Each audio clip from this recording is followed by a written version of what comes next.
अवांजी समातुन ताईं radio voice of Sindh London.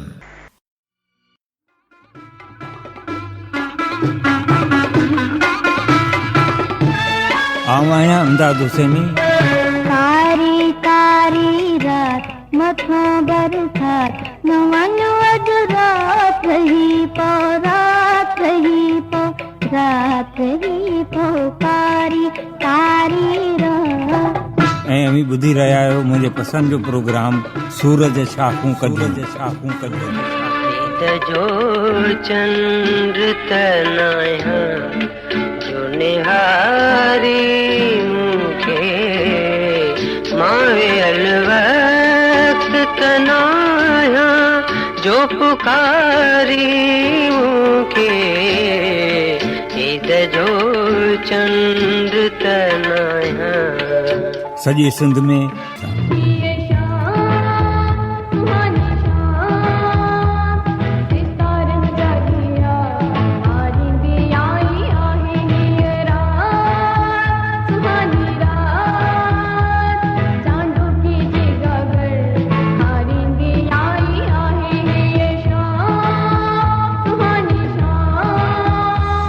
क्या रसीला रहमान से सगर सुहीन जे आयूं तनी खे वाधायूं विसाल जूं सा सिटन सारीन अलिफ जंहिंजे अॻ में नाहक निहारीन पना ॿिया पिरियल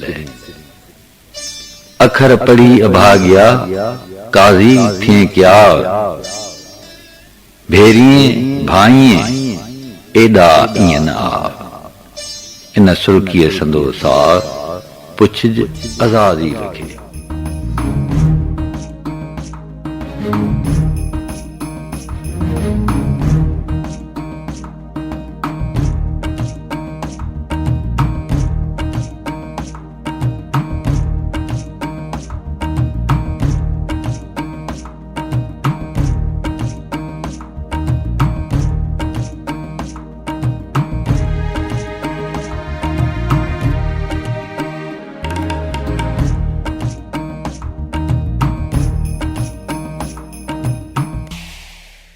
अवल अल्लाह अलीम आला आलम जो धणी। अवल अल्लाह अलीम आला आलम जो धणी क़ादिर पंहिंजी कुदरत सी क़ाइम आहे क़दीम वाली वाहिद वहदहू राज़िक़ रब रहीम सो साराह सचो धणी चई हमद हकीम करे पाण करीम जोड़ऊं जोड़ जहान जी। सो ही सो हू सो अजल सो अलाह सो पिरी सो पसाह सो वेरी सो वाहरू उभे उभारियाम निखट सभनी विया हिकु मयो ॿियो मेंधरो राति सॼी सारियाम ॻोढ़ा गल ॻाढ़ियाम सूरज शाह कढियूं। बिस्मिल्लाह रहमान रहीम। धणीअ बाझ कंदड़ जे नाले सां शुरू जेको निहायत महिरबान ऐं बाझारो आहे ऐं असांजी सोच खां वधीक असां सां प्यार कंदड़ आहे। सिंध जो आवाज़, सिंध जो सूर, सिंध जी सूंहं, सिंध जी सभीता, सिंध जो दर्द, सिंध जी तकलीफ़ ऐं सिंध जे मुख़्तलिफ़ पहलुअनि खे पूरी दुनिया ताईं आवाज़ जे रस्ते पहुचाईंदड़ radio voice of Sindh London ऐं radio voice of Sindh London बरतानिया जे मक़बूल disc jockey breakfast morning show सूरज शाखूं कढियूं जे सीज़न नंबर 3 जी महफ़िल नंबर 20 सां प्रोग्राम नंबर 20 सां गॾु आहियां अव्हांजी ख़िदमत में हाज़िर अव्हांजो मेज़बान मूंखे चवंदा आहिनि यासिर काज़ी। न मां उधमो न मां उॾको न मां जलवो न मां झाती न मां उधमो न मां उॾको न मां जलवो न मां झाती बिरह में बदगुमाननि जो न मां भाती न बाराती न मां खंजर न मां बड़छी न मां कोडर न मां काती न मां भज़मी न मां रज़मी न अधराती न जज़्बाती। मुंहिंजे पारां से क़ब्र सलाम क़बूल पवे। तव्हां जिते बि रहो पंहिंजनि सां गॾु रहो खिलंदा मुरकंदा महकंदा बहकंदा टहकंदा ऐं चहकंदा रहो।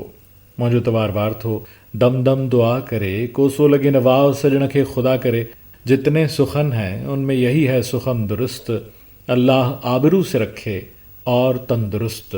अल्लाह तबारक ताला तव्हांजो तन बि दुरुस्त रखे मन बि दुरुस्त रखे ऐं अव्हां सदाई हमेशा ख़ुशियुनि जे पींघुनि में लुॾंदा रहो। आमीन सुम आमीन।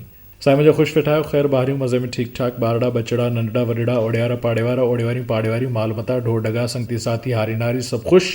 मूंखे उमेदु आहे सभु ख़ुशि ख़ैर आफ़ियत सां हूंदा। असांजो हिकिड़ो दोस्त आहे, उहो चवंदो आहे अबा ख़ुशि ख़ैरमंद फ़क़ीर इज़बाणी। असां चवंदा हा साईं ख़ुशि ख़ैरमंद फ़क़ीर इज़बाणी, माना ख़ुशि ख़ैरियत सां आहियो। हा ख़ुशि ख़ैरियत सां आहियो। जुमतुल मुबारक जो पाक भलारो बाबरकत ॾींहुं, ॾींहंनि जो सरदार, इमामुल अयाम, जुमे जो ॾींहुं, रबियुल अवल महीने जी साईं जे आमद जे महीने जी 19 तारीख़ ऐं पूरे महीने मंझि ख़ुशबू आहे साईं जे आमद जी। ऐं हूअं त ॾिठो वञे त पूरो साल जॾहिं बि असां दुरूद ऐं सलाम मोकिलियूं था त उहा हुबकार, उहो हुगाव, उहा सुगंध असांखे साहनि मंझि महसूसु थिए थी। त अॼु रबियुल अवल महीने जी 19 तारीख़ आहे, नवंबर महीनो, उन जी 6 तारीख़ 6 नवंबर 2020 जी तारीख़ आहे ईसवी कैलेंडर जी मुनासिबत सां। कती अॻिते वधे पई पंहिंजे सफ़र में, हूअं त हर महीनो वधे पियो ऐं हर हफ़्तो, हर ॾींहुं, हर लम्हो, हर पल इहो ज़िंदगी जो सफ़रु अॻिते ई आहे। त अॼु कतीअ जी 22 तारीख़ आहे 2077 2077 सिंधी कैलेंडर, देसी कैलेंडर, बकरमी कैलेंडर जे लिहाज़ खां तारीख़। ऐं जीअं मूं तव्हांजे गोशगुज़ार कयो त अॼु सीज़न नंबर 30 जो प्रोग्राम नंबर 20 अवांजी ख़िदमत में पेश थी रहियो आहे। ख़बर ई न पई त असां 1 सेप्टेम्बर ते ही सफ़र 30 सीज़न जो शुरू कयोसीं ऐं अॼु 20 कचहरी आहे पंहिंजी, 19 कचहरियूं थी चुकियूं, यानी पाण 38 कलाक ॻाल्हाए चुकासूं, 38 कलाकनि खां वधीक। के प्रोग्राम्स वधीक हुया, जीअं तक़रीबन 3.5 कलाकनि जो असांजो गुज़िरियल जुमे वारो प्रोग्राम हुयो 12 रबियुल अवल जी मुनासिबत सां। सो एतिरियूं कचहरियूं थी चुकियूं ऐं अॼु बि बशर्त हयात हिन प्रोग्राम में पंहिंजी 2 कलाक कचहरी थींदी त 40 कलाक पंहिंजी कचहरी मुकमल थींदी। अॼोकी कचहरीअ में जेके आवाज़ शामिल रहंदा, उन्हनि आवाज़नि में अलन फ़क़ीर, ताहिरा सैयद, बरकत अली, मंज़ूर सखिराणी, रूना लैला, उस्ताद मोहम्मद यूसुफ, ज़रीना बलोच ऐं उन्हनि जूं साथियाणियूं यानी अमीना ऐं ज़ैबुन्निसा ऐं ॿियूं, आबिदा परवीन, रसूल बख्श अबड़ो, अनवर बलोच, ग़ुलाम शबीर समो ऐं मज़हर हुसैन शामिल आहिनि। इन्हनि जा आवाज़ शामिल रहंदा। जिन शाइरनि जी ख़ूबसूरत शाइरी, सुहिणा ॿोल अव्हां ताईं पहुचंदा, उन्हनि शाइरनि में सचो साईं, बाबा बुल्ले शाह, शमशीरुल हैदरी, उस्ताद बुखारी, मक़सूद गुल, अमीन फ़हीम, अब्दुल गफ़ार तबस्सुम, रशीद अहमद लाशारी, बिलावल परदेसी ऐं हाकिम शाह पट्टवारो शामिल आहिनि। प्रोग्राम जो आगाज़ सचल साईं जे हिन हमद सां, आवाज़ अलन फ़क़ीर जो।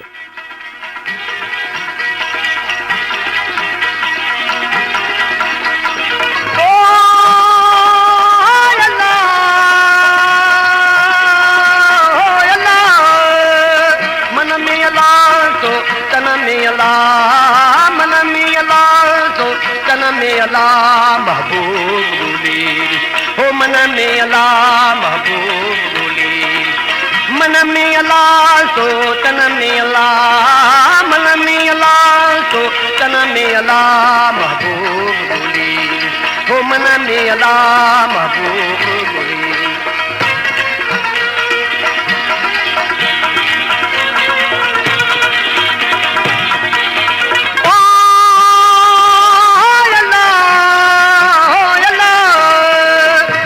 कारीगर साज बनाई हो, वाह कारीगर साज बनाई, कुल भयकून जे कुन में अल्लाह, कुल भयकून जे कुन में अल्लाह, महबूब गुली हो मन में अल्लाह, महबूब गुली।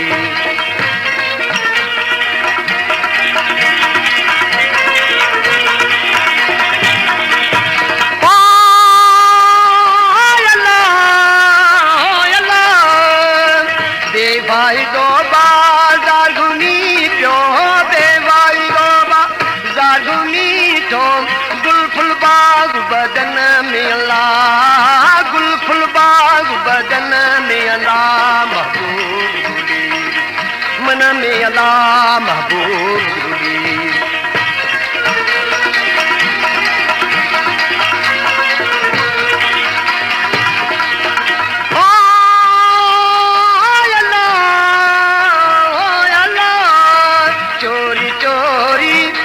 करी पियो चोरी चोरी सर करी पियो, तुंहिंजो चाल चमन में अल्लाह, तुंहिंजो चाल चमन में अल्लाह, महबूब गुली मन में अल्लाह, महबूब गुली।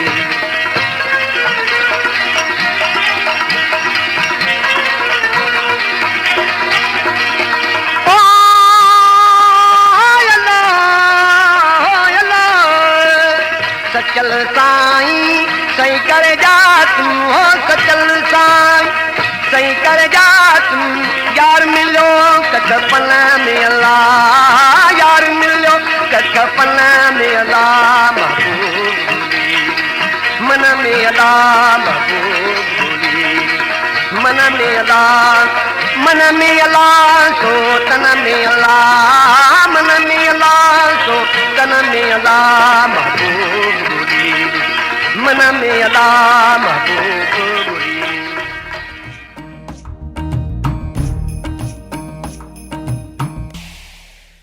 बेफ़ाइदे बाज़ार घुमी थो तुंहिंजो चाह चमन में अला महबूब ॻोल्हे ॾिस मन में अला जेको पाण चवे थो त मां तुंहिंजे शाहरग खां वधीक वेझो आहियां मां तुंहिंजे हबलुल वरीद खां वधीक वेझो आहियां जीअं क़ाज़ी अब्दुल हई क़ाइल चयो त हबलुल वरीद खां बि वेझो मुक़ाम तुंहिंजो विसरियो न मूर मूंखां निर्मल न नाम तुंहिंजो त उहो जेको साहों वेझो आहे साहां ओॾो सुपरी जेको आहे या भिटाई चयो त पेही जा पाण में कयम रूह रिहाण त न को डूंगर ॾेह में न का केचन काण पुनूं थियसि पाण ससुई तां सूर हुआ त इहो जेको महबूब मन में मौजूदु आहे उनखे ॻोल्हणो आहे महबूब ॻोल्हे ॾिस मन में अला तन में अला मन में अला ऐं तन में बि जॾहिं असां उनखे महसूसु करियूं था पंहिंजे दिलि जी धड़कन में पंहिंजे नब्ज़ में पंहिंजे साहनि में त पोइ बिटाई जो इहो बैत असांखे सचो थी अखियुनि जे साम्हूं रक़्स कंदो नज़र अचे थो त तन तस्बीह मन मणियो दिलि दंबूरो जिन तंदूं से तलब जूं वहदत सुर वजन वहदहू ला शरीक लहू इहो राग रगुन से सुताई सुहन निंड इबादत जिन जी प्रोग्राम जो आगाज़ कयोसीं सचे साईं जे हिन कलाम सां हज़रत सचल साईं जे हिन कलाम सां अलन फ़क़ीर जो सुहिणो आवाज़ जंहिं अलस्ती आवाज़ में हिन ख़ूबसूरत हमदिया कलाम खे तव्हां ताईं पहुचायोसीं प्रोग्राम आहे Suraj शाखूं Kadhiyun radio voice of Sindh London तां हिन प्रोग्राम खे असीं अव्हां जी ख़िदमत में पेश करे रहिया आहियूं उन जी दुआ सां प्रोग्राम खे अॻिते वठी हलंदुसि जेका वरनि खां वठी धणीअ जे दर ते झोली फैलाए असां दुआ करियूं था त कोई ज़ब्त दे न जलाल दे मुझे सिर्फ इतना कमाल दे कोई ज़ब्त दे न जलाल दे मुझे सिर्फ इतना कमाल दे मैं हर एक दिल की सदा बनूं कि ज़माना मेरी मिसाल दे तेरी रहमतों का नज़ूल हो मेरी मेहनतों का सिला मिले मुझे मालो ज़र की हवस न हो मुझे बस तू रिज़्क़ हलाल दे मेरी सांस में तेरा जिक्र हो मेरे जहन में तेरी फ़िक्र हो तेरा खौफ मेरी निजात हो सभी खौफ दिल से निकाल दे और तेरी बारगाह में खुदा मेरी रोज़ व शब है यही दुआ तू रहीम है तू करीम है तू सभी बलाओं को टाल दे कोई ज़ब्त दे न जलाल दे मुझे सिर्फ इतना कमाल दे मैं हर एक दिल की सदा बनूं कि ज़माना मेरी मिसाल दे आमीन सुम आमीन तव्हां सभई सरहा रहो ऐं ख़ुशि रहो हर लम्हो अव्हां जे लाइ ख़ुशगवार रहे ऐं सुखनि जा साल गुज़री विया ॾुखनि जा दम नथा विसरनि ख़ुशियूं सभु ख़ैर सां गुज़री वियूं पर दम नथा गुज़रनि त जीअं डॉक्टर हामी चयो त तव्हां जे लाइ बि ज़िंदगी एॾी आसान हुजे एॾी सहजी हुजे एॾी सवली हुजे जो सदियूं गुज़री वञनि तव्हांखे ख़बर ई न पवे छाकाणि त हर लम्हो जॾहिं ख़ुशगवार हूंदो आहे त पोइ तव्हांखे हुनजे गुज़रण जो अहसासु कोन्हे थींदो कंहिं चयो न त वक़्त जी डेफिनेशन इहा आहे त जेकॾहिं तव्हां पंहिंजे महबूब सां हुजो उनजो वसल तव्हांखे हासिलु हुजे त तव्हांखे सदियूं गुज़रण जो अहसासु कोन्हे थींदो पर जेकॾहिं तव्हां तनूर जे साम्हूं हुजो त पोइ तव्हांखे उन तपिश मां अंदाज़ो थींदो आहे त तव्हांजा 2 सेकंड बि केॾा 2 पल बि केॾा ॾुखिया था गुज़रनि पिया सो तनूर हुई वाट पची पहुतो हां वारी ॻाल्हि आहे उस्ताद बुखारी जो इहो क़तो आहे जेको वरसबील ज़िक्र यादि अची वियो महबूब सॼो पहुच अची पहुतो हां तनूर हुई वाट पची पहुतो हां चिकचूर ॾिसी हाल न कर गम दिलबर तो वटि त बहरहाल बची पहुतो हां प्रोग्राम में शामिल करियूं था ताहिरा सैयद जो आवाज़ जी हाँ ताहिरा सैयद उहा ई जंहिंखे तव्हां उर्दूअ में ॻाईंदे ॿुधंदा आहियो मलका पुखराज जी साहबज़ादी जो हुन सां गॾु बि ॻायो अभी तो मैं जवान हूं हफ़ीज़ जालंधरीअ जो हसीन नज़्म ऐं हुन सां गॾोगॾु लो फिर बसंत आई ऐं इन क़िस्म जा ॿिया ख़ूबसूरत गीत इन नौइयत जा ताहिरा सैयद ॻाया हुन सिंधीअ में बि ॻायो जेतोणीकि हुनजी सिंधी गुलाबी आहे उर्दू जहिड़ी आहे पर तंहिंजे बावजूद बि शमशेर जे हिननि सुहिणनि ॿोलनि खे ॻाए पई हीअ असल में उनजे ई हिकिड़े ॻायल गीत जी धुन आहे जंहिं धुन ते वरी सिंधीअ में ॿोल लिखिया विया ऐं ताहिरा सैयद उनखे सिंधीअ में ॻायो ऐं हीअ गीत बि उन्हनि गीतनि मंझां आहे जंहिंजे अस्थाई ऐं अंतरे ॿिन्ही जी धुन साॻी हूंदी आहे त ॿुधूं था शमशीरुल हैदरीअ जा ॿोल ताहिरा सैयद जे आवाज़ में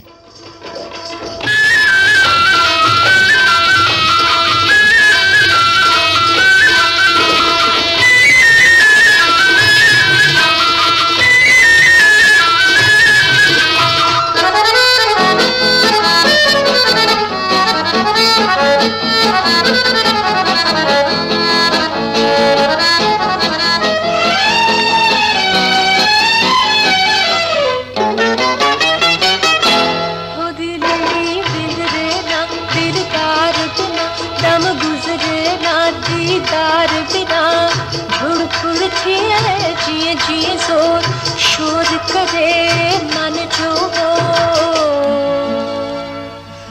सारंग जा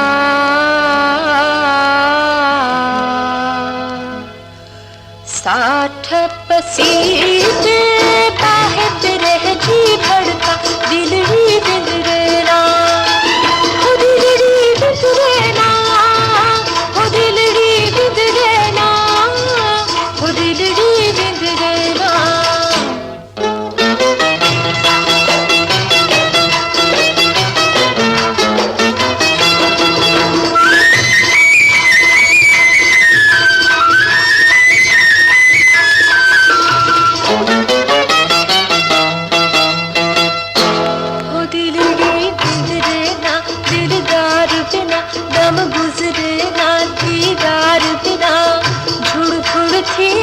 जिए जिए सो शोर करे मन जो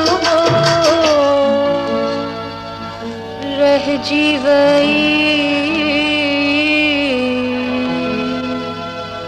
आस अधूरी कोई महरम हाल न आवे दिलड़ी बिंदरेना हो दिलड़ी बिंदरेना हो दिलड़ी बिंदरेना हो दिलड़ी बिंदरेना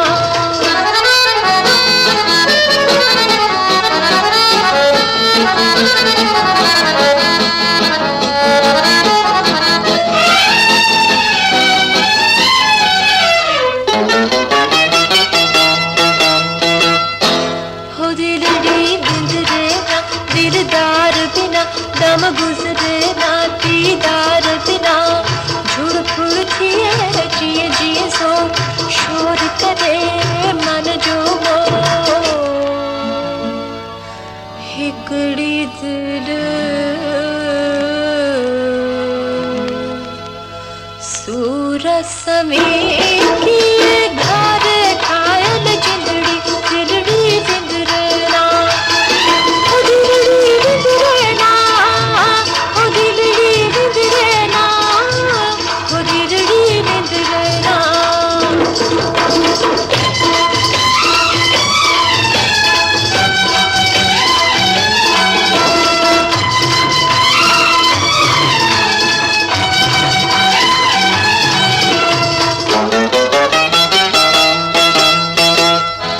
हो दिलड़ी बिंदरेना दिलदार बिना दम गुजरे ना दीदार बिना झुड़ फुड़ थिए जिए जिए सो शोर करे मन जो पाल पाल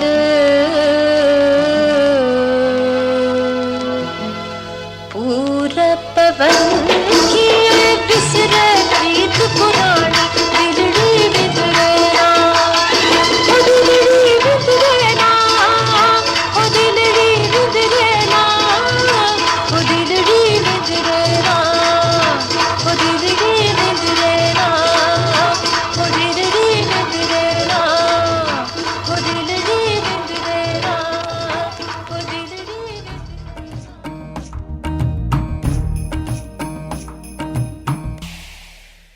जी साईं मुंहिंजा दिलड़ी विंदरे ना दिलदार बिना दम गुज़रे ना तह यार बिना ॿुधी रहिया हुआसूं ताहिरा सैयद जे आवाज़ में शमशीरुल हैदरी जा ॿोल। प्रोग्राम में शामिल करियूं था बरकत अली जो आवाज़। प्रोग्राम आहे सूरज शाखूं कढियूं जेको अभी ॿुधो पिया radio voice of Sindh London तां।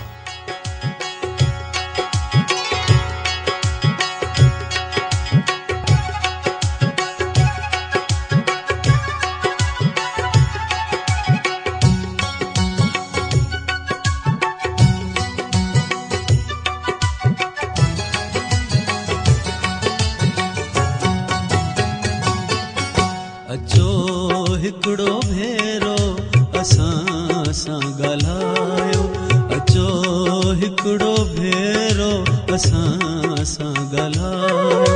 असां बि रुठल आहियूं, असां बि रुठल आहियूं, असां बि रुठल आहियूं, असांखे मञायो। अचो हिकिड़ो भेरो असां सां ॻाल्हायो। असां बि रुठल आहियूं, असां बि रुठल आहियूं, असां बि रुठल आहियूं, असांखे मञायो। अचो हिकिड़ो हिकिड़ो भेरो असां सां ॻाल्हायो।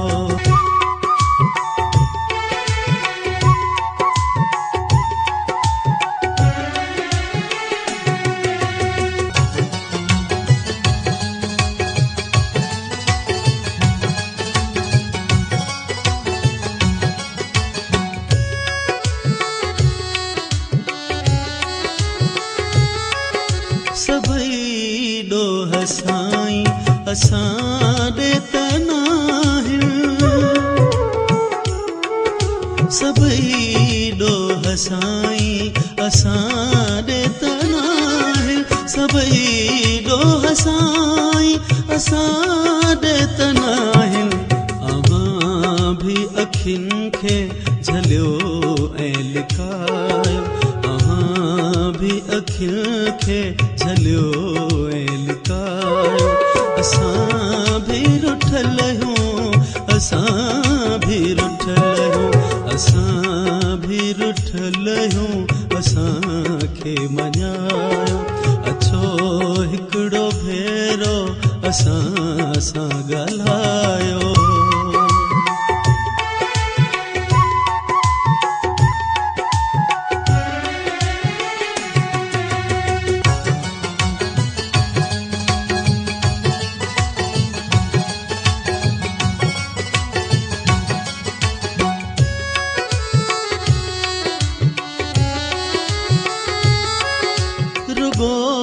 आहे नफ़रत असांखे मिली छो,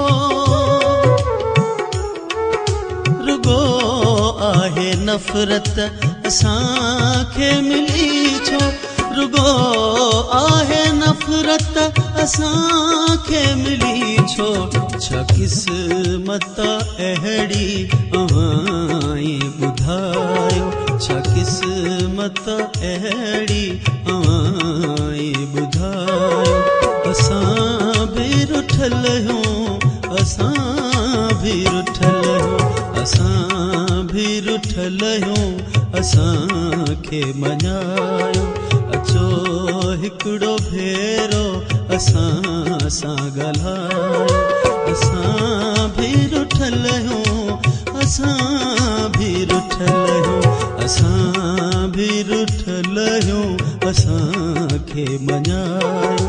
ला ला ला ला ला ला ला ला ला ला।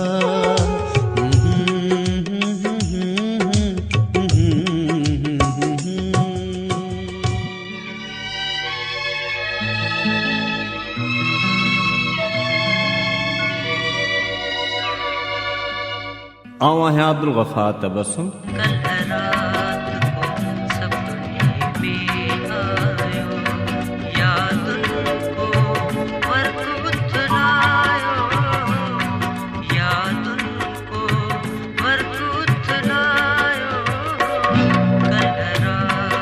ऐं अमी ॿुधी रहिया आहियो मुंहिंजे पसंदि जो प्रोग्राम सूरज शाखूं कढियूं, शाखूं कढियूं, शाखूं कढियूं।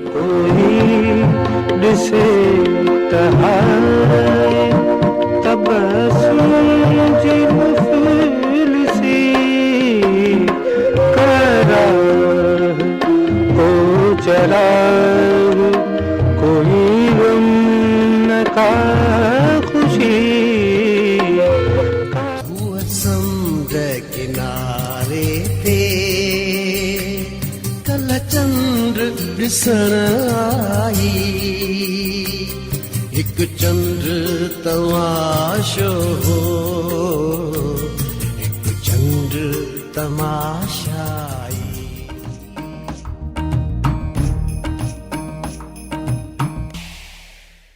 अचो हिकिड़ो भेरो असां सां ॻाल्हायो, असां बि रुठल आहियूं, असांखे मञायो।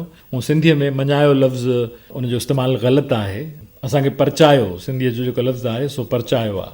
असां 2 ॾींहं अॻु वारे प्रोग्राम में जॾहिं सुलेमान फ़क़ीर जो कलाम शामिल करे रहिया हुआसीं भगत कंवर जे आवाज़ में, कीअं रिझायां तोखे कीअं परचायां जो ज़िक्र पियो कयां, त हुन में आख़िरी मिसरे में इहो ई आहे न, त अच त प्यारल करियूं परचाओ, साण सुलेमान जे करियूं सरचाओ। त उहो जेको परचाव आहे, सिंधीअ में मञायो वारो लफ़्ज़ नाहे हूंदो, सिंधीअ में हूंदो आहे परचाइण वारो लफ़्ज़। प्रोग्राम सूरज शाखूं कढियूं में बरकत अलीअ जे आवाज़ में इहो गीत शामिल कयोसीं। हीउ program radio voice of Sindh London तां असीं अव्हांजी ख़िदमत में पेश करे रहिया आहियूं ऐं आवां सां गॾु अव्हांजो मेज़बान यासिर काज़ी। हीउ प्रोग्राम अव्हांजी ख़िदमत में हर अंगारे ऐं जुमे ते पेश कयो वेंदो आहे पाकिस्तान में सुबुह जे 10 लॻे ऐं रिपीट ब्रॉडकास्ट में शाम जे 6 लॻे, भारत में सुबुह जो 10:30 लॻे ऐं शाम जो 6:30 लॻे, मुतहदा अरब अमारतुनि में यानी Dubai, Sharjah, Abu Dhabi, Al Ain ऐं ॿियनि रियासतुनि में सुबुह जो 9 लॻे ऐं शाम जो 5 लॻे, बरतानिया में सुबुह जे 6 लॻे अलॻि सुबुह ऐं मंझंदि जे 2 लॻे ऐं ईस्टर्न टाइम जे मुताबिक़ यानी वॉशिंगटन DC, न्यूयॉर्क ऐं टोरंटो समेत उन जे आसपास वारनि शहरनि में UTC-5 या GMT-4 जे मुताबिक़ राति जे 1 लॻे ऐं सुबुह जे 9 लॻे। हिन प्रोग्राम खे radio voice of Sindh London जे लाइव स्ट्रीम जे थ्रू बि तव्हां ॿुधी सघंदा आहियो, जेको असांजो मेन ब्रॉडकास्ट चैनल आहे जितां हीउ प्रोग्राम नशर थींदो आहे ऐं उन सां गॾोगॾु तव्हां ऑल्टरनेट ब्रॉडकास्ट जे तौर ते हिनखे मुंहिंजे ऑफिशियल यूट्यूब चैनल यासिर काज़ीअ ते बि लाइव ॿुधंदा आहियो। जीअं तव्हां ॿुधो पिया हींअर असांजा खोड़ सारा दोस्त जेके असांखे लाइव यूट्यूब ते ॿुधनि पिया, उन्हनि खे भलीकार था चऊं पिया। इन चैनल खे तव्हां लॉगिन करे सघो था, सर्च बॉक्स में वञी यूट्यूब में सर्च बॉक्स में वञी यासिर काज़ी YASIR QAZI टाइप कंदो त तव्हांखे मुंहिंजो चैनल मिली वेंदो।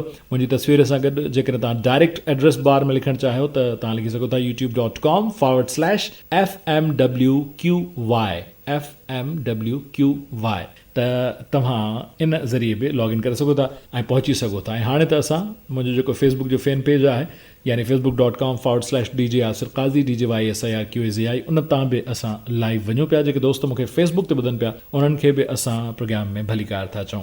ईअं खोड़ सारा लफ़्ज़ आहिनि जीअं असां मञायो वारो ग़लति इस्तेमालु ॿुधोसीं त जेके भारतीय ड्रामा ॾिसनि था क्योंकि सास भी कभी बहू थी टाइप या कहानी घर घर की टाइप, मुंहिंजे ख़्याल में कहानी घर घर की त पूरो थी चुको हूंदो या पूरो थी चुको आहे। त जेके असांजूं भेनरूं या भाउर बि इवन जेके इंडियन मीडिया खे घणो था फॉलो कनि पिया, पोइ उहे खोड़ सारा लफ़्ज़ ग़लति था ॻाल्हाइनि पिया। माना ग़लतुल आम सहीयुनि बि कोन चवंदुमि, मां त चवंदुमि ग़लतुल आम ग़लतुनि। इहो अरबीअ जो मक़ौलो आहे त ग़लतुल आम सहीयुनि, यानी जेकॾहिं का ग़लती आम थी वञे त उनखे सही तसवुरु कयो वेंदो आहे, पर मां उनखे सही बि कोन चवंदुसि छाकाणि त उहो ग़लतुल आम ग़लतुनि आहे, उहो ग़लती ग़लतान थी बणिजी वञे पई। मिसाल जे तौर ते हिकिड़ा लफ़्ज़ उहे आहिनि जेके आहिनि सही पर उनखे जेकॾहिं पंहिंजे सिंधीअ में ॻाल्हाइजे त वधीक सुहिणा लॻंदा। मिसाल जे तौर ते असां चवंदा मूं तोखे ॾाढो मिस कयो। हाणे मिस कयो जी जाइ ते तव्हां जेकॾहिं सवली सिंधीअ में पंहिंजी ॿोलीअ में चवंदो त मूंखे तुंहिंजी सिक लॻी आहे, त तव्हां सिक जहिड़ो लफ़्ज़ मूंखे ॻोल्हे त ॾेखारियो तव्हां कीअं ॿी ॿोलीअ में। तव्हां सिंधीअ में असां जीअं चवंदा आहियूं ॿाझ, ॿाझ जो लफ़्ज़ तव्हां उर्दूअ में अंग्रेज़ीअ में कंहिं ॿी ॿोलीअ में ॻोल्हे त ॾेखारियो। तव्हां चई सघो था रहम, तव्हां इंग्लिश में चई सघो था ब्लेसिंग, पर जेको ॿाझ में जेका उन गहराई आहे ऐं जेका गीराई आहे उहा तव्हांखे मिले थी। सबाझड़ी लफ़्ज़ आपा महताब खे मां चवंदो आहियां सबाझड़ी जो तव्हां मूंखे उर्दूअ में त ॻोल्हे ॾेखारियो ऑल्टरनेट, असां वटि कोन्हे ऑल्टरनेट। शाइस्ता चई सघो था, शगुफ्ता चई सघो था, पर उहे हिकिड़ा सपाट लफ़्ज़ आहिनि। जेको सबाझड़ी में जेका सूंह आहे उन में जेका सुंदरता आहे उहा तव्हांखे उन लफ़्ज़नि में थोरी मिलंदी। सो कुझु अहिड़नि ग़लतियुनि जो ग़लताननि जो ज़िक्र मां अॻिते हली बि कंदुसि जीअं मूं चयो त ग़लतुल आम ग़लतुनि, पर फ़िल वक़्तु मुंहिंजे साम्हूं मंज़ूर सखीरानी जो हिकिड़ो निहायत ख़ूबसूरत ऐं कोमल गीत आहे अब्दुल गफ़ार तबस्सुम जो लिखियलु, इंतिहाई नफ़ासत सां समाज जे ज़रिए दिलि ताईं पहुचंदड़ ही गीत आहे ऐं जे ही गीत तव्हांजे दिलि जो दरवाज़ो न खड़काए त पैसा वापसि। अचो त ॿुधूं था हिन सुहिणे गीत खे मंज़ूर सखीरानी खां।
आहे अञा बि रोलनि में, आहे अञा बि रोलनि में, चरकी पाओ जानी माणी मुंहिंजे जीअ जरोकन में, साजन मुंहिंजे सपननि में, चांदीअ जहिड़ो रूप वठी आ, रूप वठी आ।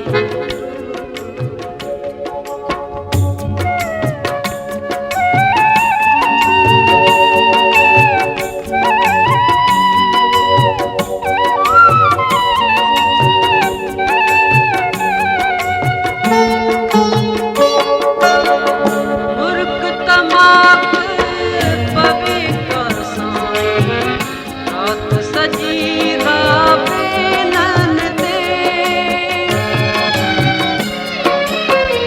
मुर्क तमाक पवे कर साईं, रात सजी रावेलन ते, मुर्त गोच पुटन के प्यारा तबसुम जे भी तन मन में, तबसुम जे भी तन मन में, चरकी पाओ जानी माणी, चरकी पाओ जानी माणी मुंहिंजे जीअ जरोकन में, साजन मुंहिंजे सपननि में, चांदीअ जहिड़ो रूप वठी आ, रूप वठी आ, रूप वठी आ। आऊं आहियां इफ़्तिख़ार सुमरो। अमीं ॿुधी रहिया आहियो मुंहिंजो पसंदीदा प्रोग्राम सूरज शाखूं कढियूं।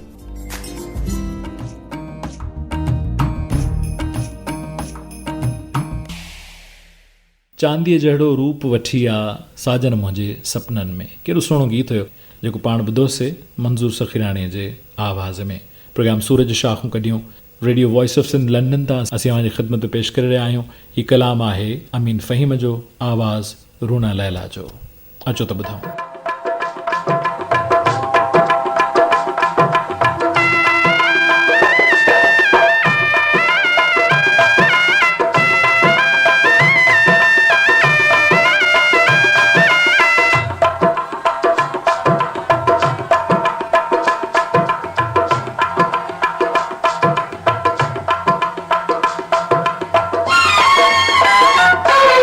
तुंहिंजूं ॻाल्हियूं सॼण पई ॻाईंदसि, तुंहिंजूं ॻाल्हियूं सॼण पई ॻाईंदसि, इन्हे रम्ज़ सां रूह रिझाईंदसि, तुंहिंजूं ॻाल्हियूं सॼण पई ॻाईंदसि, तुंहिंजूं ॻाल्हियूं सॼण पई ॻाईंदसि, इन्हे रम्ज़ सां रूह रिझाईंदसि, तुंहिंजूं ॻाल्हियूं सॼण।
छाजा हार सिंगार ऐं तेल फणियो छाजा हार सिंगार ऐं तेल फणियो कीअं ज़ोरीअ पाण वणाईंदसि तुंहिंजूं ॻाल्हियूं सॼण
तुंहिंजूं ॻाल्हियूं सॼण पई ॻाईंदसि इन ई रम्ज़ सां रूह रिझाईंदसि। ॿुधी रहिया हुआसीं अमीन फ़हीम जो कलाम रूना लैला जे आवाज़ में। अलाह साईं जन्नतुल फिरदौस में जॻह त फरमा अमीन फ़हीम खे। ऐं अमीन फ़हीम शाइर इब्न शाइर उन शाइरी जो तसलसल उन लेगेसी खे अॻिते वधाईंदड़ जेका लेगेसी शाइरी जी अमीन फ़हीम खे मिली ऐं मखदूम नूह सरवर हालाई खां वठी मिली, यानी पंहिंजी 19वीं पीढ़ीअ खां वठी उनखे मिली, उनखे अॻिते वधायो। Programme Suraj शाखूं Kadhiyun radio voice of Sindh London तां असीं अव्हांजे ख़िदमत में पेश करे रहिया आहियूं। मूं तव्हांखे प्रोग्राम जे विचूर ॿुधाइण जे दौरान इहो कोन ॿुधायो त अॼु बि असां हर जुमे जी किताब मंझां इक़्तिबास शामिल कंदासूं। किताब आहे ग़ुलाम हुसैन रंगरेज़ साहब जो तसव्वुफ़ हिकु तहरीक। इहो किताबु आहे ऐं तसव्वुफ़ हिकु तहरीक में तसव्वुफ़ जे हवाले सां मज़मून शामिल आहिनि ऐं उन्हनि मज़मूननि मंझां हिकिड़ो मुख़्तसिर मज़मून मूंखे नज़र आयो जेको मां समूरो तव्हांजी ख़िदमत में पेश कंदुसि। उनजो उनवान आहे बाबा फ़रीद जा अशलोक। त अॼु किताब जे इक़्तिबास जे सिलसिले में तसव्वुफ़ हिकु तहरीक मंझां इहो मज़मून अव्हांजी ख़िदमत में थोरी देरि में पेश कंदुसि।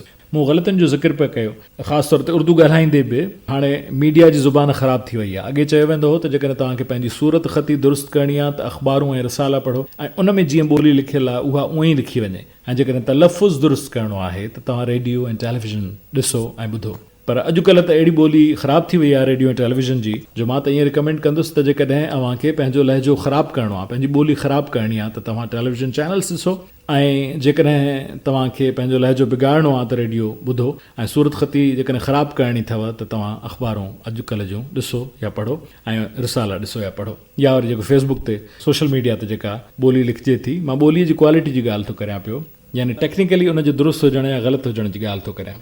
मुज़क्कर मुअनस खे त छॾे ॾियो त असांजा जेके गुलाबी नौजवान जेके शहरनि में रहंदड़ आहिनि, मुंहिंजो दिलि थो धड़के, मुंहिंजी क्लास खे लेट थी थिए, मुंहिंजियूं किताबूं किथे आहिनि, मुंहिंजी किताब किथे आहे, समंदर जो नज़ारो ॾाढो सुहिणो आहे, यानी इन क़िस्म जी इन लेवल जी असांजी ॿोली थी वई आहे। ऐं उर्दूअ में वरी फलां बात को लेकर में परेशान हूं। भाई लेकर छा थींदो आहे?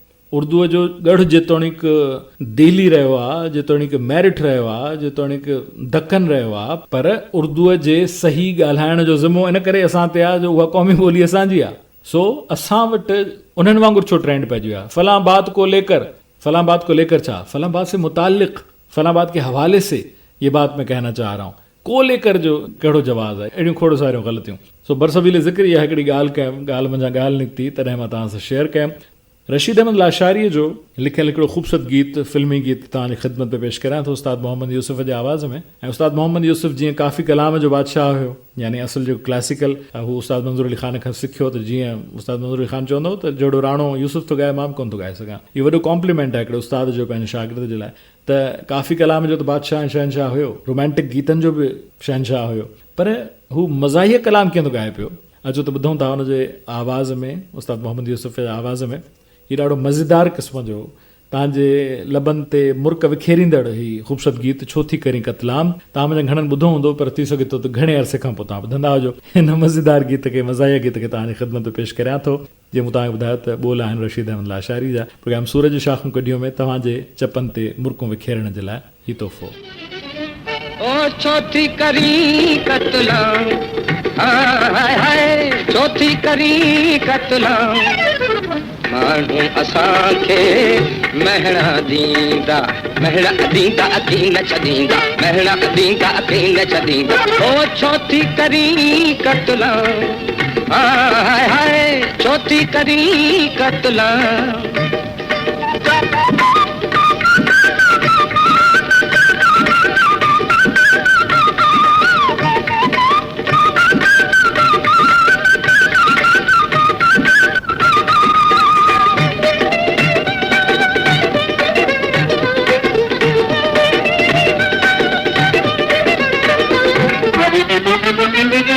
तुंहिंजे सोज़ आगारियो मूंखे अला, तुंहिंजे सोज़ आगारियो मूंखे अला, तो प्यार में मारियो मूंखे अला, प्यार में मारियो मूंखे अला, हाय हाय मूंखे अला।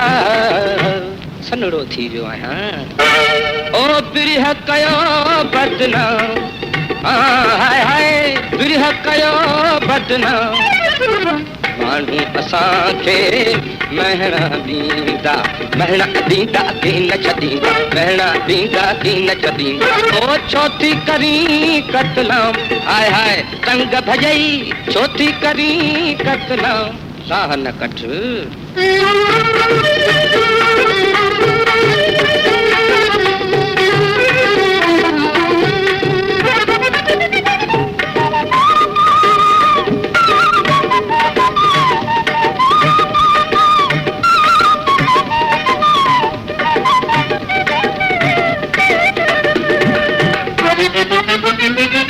नाज़ुक दिल में दर्द दुखन था, हाय हाय दर्द दुखन था, मिठड़ा मिठड़ा सूर उथन था, हाय हाय सूर उथन था। सनड़ो थी वियो आहियां, ओ प्यारी न करनी ना, हाय हाय प्यारी न करनी ना, माण्हू असांखे महणा ॾींदा, महणा ॾींदा की न छॾींदा, महणा ॾींदा की न छॾींदा। ओ चौथी करी कतलाम, हाय हाय मार पवई चौथी करी कतलाम, साह कढी छॾियई। मां आहियां महताब अकबर राशिदी ऐं अवी ॿुधी रहिया आहियो मुंहिंजे पसंदि जो प्रोग्राम सूरज शाखूं कढियूं सॼी सिंध में।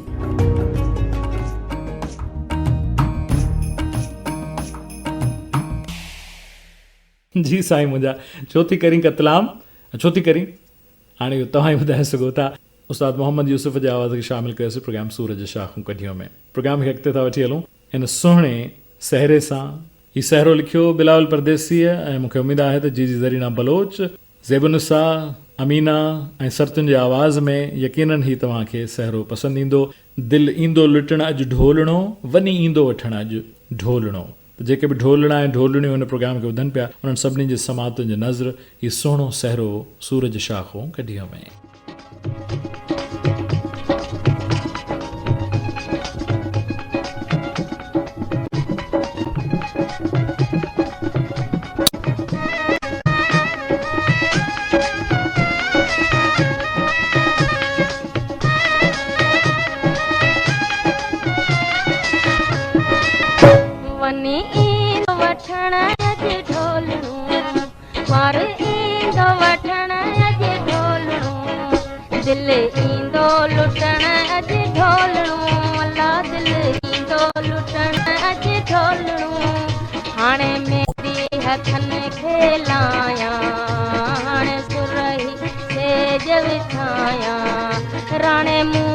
खटी आहे भाग सां लारण मूमल खटी वनी ईंदो वठण अॼु ढोलणो पार ईंदो वठण अॼु ढोलणो दिल ईंदो लुटण अॼु ढोलणो अला दिल ईंदो लुटण अॼु ढोलणो हाणे मेहंदी हथनि खे लायां हाणे सुरही सेज विछायां राणे मूमल खटी आहे भाग सां अला राणे मूमल खटी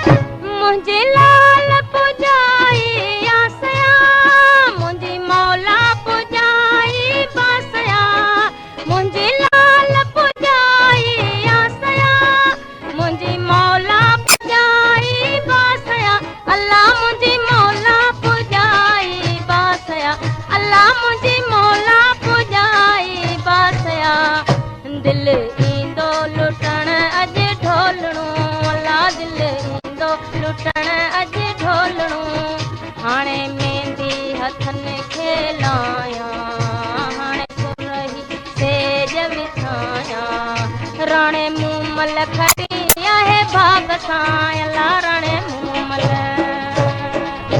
वञी ईंदो वठण अॼु ढोलणो पार ईंदो वठण अॼु ढोलणो दिल ईंदो लुटण अॼु ढोलणो अला दिल ईंदो लुटण अॼु ढोलणो हाणे मेहंदी हथनि खे लायां हाणे सुरही सेज विछायां राणे मूमल खटी आहे भाग सां अला राणे मूमल खटी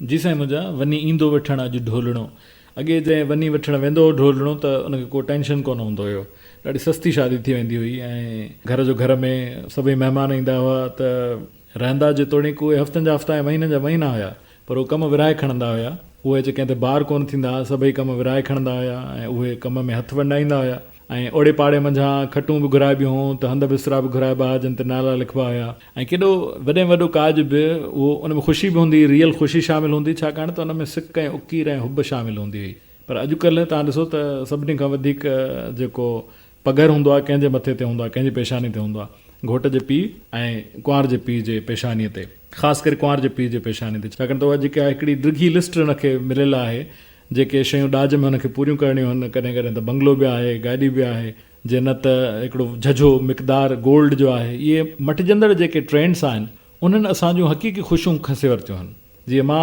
हमेशह चवंदो आहियां त असांजी उमिरि का एॾी वॾी कान्हे पर एतिरे क़दुरु जो असां पंहिंजे नंढपण में जेके शादियूं ॾिठियूंसीं एतिरे क़दुरु जो ईदूं जेके ॾिठियूंसीं इवन जेके असां ईदूं ॾिठियूंसीं उन में कीअं हैंडमेड कार्ड्स ठाहिबा या इवन बाज़ारि मां वठी अचे कार्ड उन ते शेर लिखिबा उन ते सिक वारा जुमिला लिखिबा उहे वरी हिक ॿिए खे पहुचाइबा जे पोस्ट कबो टपाल में त उहे 20 रोज़े ते या उन खां बि अॻु में पोस्ट कबा वरी उन सां सूखड़ियूं मोकिलिबियूं हुयूं उन में केॾी उकीर केॾो प्यारु केॾी पंहिंजाइप हुई जेका हाणे ख़तमु थी वई आहे हाणे बसि अॻे त इहो हूंदो त जॾहिं सेल फोन्स स्टार्ट थिया मूं ज़िंदगीअ में पहिरियों सेल फोन जेको वरितो सो 2002 में वरितो हुयो मूंखे नंबर बि अञा ताईं यादि आहे उहो पाकटेल जो कनेक्शन हुयो सो ॻाल्हि हुन ते यादि आई त अॻे जॾहिं ईदूं थींदियूं हुयूं ऐं जॾहिं सेल फोन नओं आयो त ईद ते बि कॉल करे मुबारक ॾिबी हाणे त कॉल करण जी ज़हमत बि न आहे हाणे त बसि हिकिड़ो टेक्स्ट आहे जो कॉपी पेस्ट कंदो तव्हां मोकिलींदा वञो ऐं उहो बसि को हिकिड़ो इमेज आहे उन इमेज खे खणो ऐं उहो तव्हां सेंड टू ऑल कॉन्टेक्ट करे छॾियो बसि जान छुटी तव्हां ईद जी मुबारक सभिनी ताईं पहुचाए छॾी। केॾियूं असांजो सिक ऐं उकीर खां ख़ाली थी वियूं आहिनि सभई ख़ुशियूं। उन जे करे त ख़ुशी कान्हे, मन खे ख़ुशी कान्हे, शांती कान्हे, अमन कोन्हे, कल्याण कोन्हे। तव्हांखे को बि कमु कंदे, को बि एक्ट कंदे ख़ुशी कान थी थिए। तव्हांखे जेको उकीर ऐं सिक मंझां, हुब मंझां उहो जेको कार्ड लिखी, चाहे उहो बाज़ार में वरितल हुजे, लिखी जॾहिं दोस्त खे ॾींदा हो ऐं उन चेहरे ते जेका मुस्कुराहट, जेका ख़ुशी ईंदी हुई, उनखे ॾिसी जेका तव्हांखे ख़ुशी थींदी हुई, उहा किथे आहे? अणलभ आहे। असां शयुनि खे पाण अणलभ करे छॾियो आहे, पोइ असां चऊं था त असांखे सुकून कोन्हे ज़िंदगीअ में। सुकून असां पंहिंजो पाण विञायो आहे। अचो त उन सुकून जी तलाश करियो, ऐं उन सुकून जी तलाश ॿी कंहिं बि शइ में न आहे। जेको कमु करियो उहो दिलि जे सिदक सां करियो, गहराईअ सां करियो, ख़ुशीअ सां करियो, तव्हांखे मज़ो अची वेंदो। तव्हां कंहिंजी 2 रुपयनि जी बि हेल्प करियो न, 2 रुपयनि जी हेल्प करियो, तव्हांखे उन में एॾी ख़ुशी, एॾी आसीस मिलंदी जो मां तव्हांखे ॿुधाए नथो सघां। इहा ॻाल्हि कंदे मूंखे खोड़ सारा पर्सनल वाक़िया था ज़हन में अचनि, इहे जेके मूंसां रूनमा थी चुका आहिनि, पर हाणे ज़ाहिर आहे त उन्हनि जी नौइयत पर्सनल आहे, तंहिंजे करे उहे समूरा नथा शेयर करे सघजनि। फ़िलहालु मां तव्हांखे वठी थो हलां पियो, मुंहिंजे लाइ मारू रुना कीअं न हूंदा। हींअर उहा ई वाई तव्हांजी ख़िदमत में साइण आबदा परवीन जी आवाज़ में पेश करियां पियो, छो त ॿुधूं।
मुंहिंजे लाइ मारू गोॾो न कीअं न हूंदा,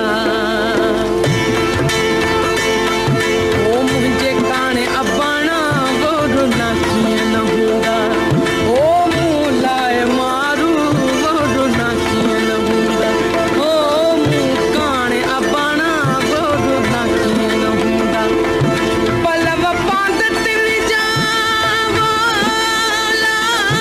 पलव पांद तिल जा दामन तही जा गिर बिना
रावट पखा तुझे रावट पखा कोट ना किए न हूँ दादा मुझे राय मारू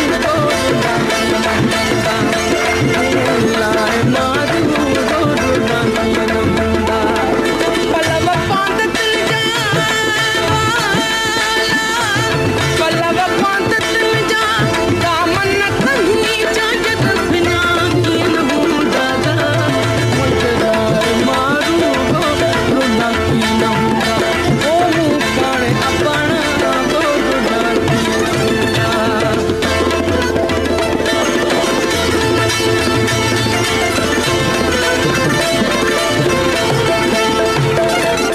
इहा आसा हथ में मिला शाल मारने ओ इहा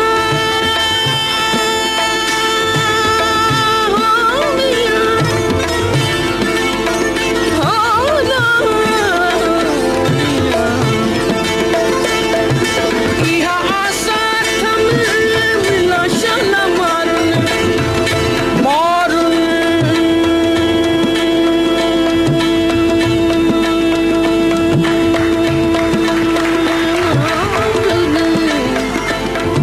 इहा आसा हथ में मिला शाल मारन ओ इहा आसा हथ में मिला शाल मारन मेरा पामुदे ओ दिन कया किए न हूँ दादा मुझे राय मारू ओ काने अपना गोरना किए न हूँ दादा पलव पांत तिल जा पलव पांत तिल जा दामन तही जायद बिना किए न हूँ दादा मुझे राय मारू गोरना किए न हूँ दादा ओ काने अपना गोरना किए न हूँ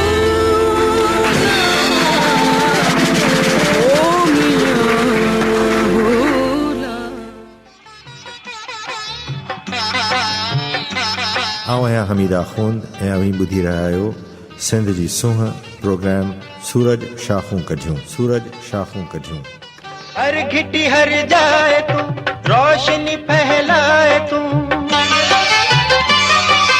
हर घिटी हर जाए तू रोशनी फैलाए तू जिंदगी में रंग भर सूंह सा सहकार कर प्यार जो इजहार कर जिंदगी या मुख्तसर जिंदगी या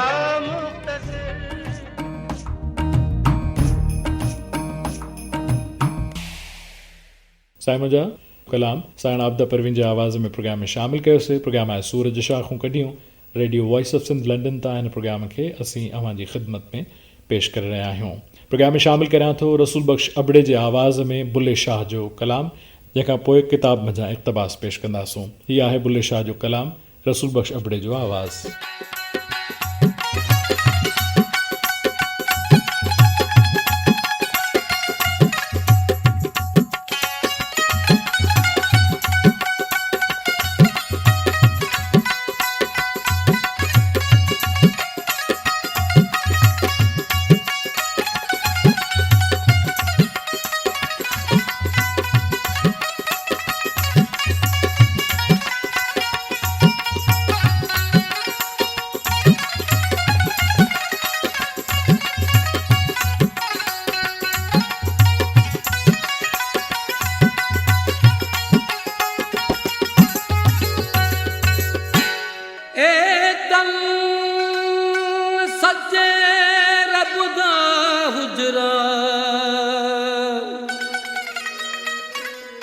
जिथे खिड़िया बाग बहारा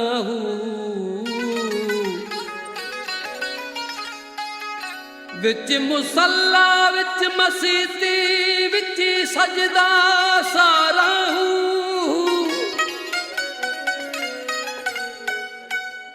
मुख मुर्शिद दा काबा किबला मैं नियत नमाज गुजारा हूँ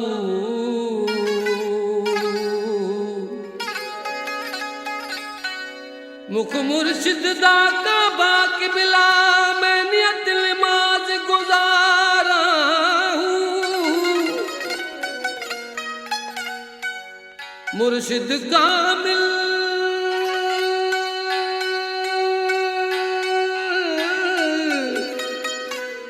मिलिया बाहू आपले से सारा हूँ खेडण दे दिल चार मियाँ खेडण दे दिल चार मियाँ वतन तो साडे वल नहीं आउणा वतन तो साडे वल नहीं आउणा वतन तो साडे वल नहीं आउणा वतन तो साडे वल नहीं खेडण दे दिल चार मियाँ वतन तो साडे वल नहीं आउणा वतन तो साडे वल नहीं वतन तो साडे वल नहीं आउणा वतन तो साडे वल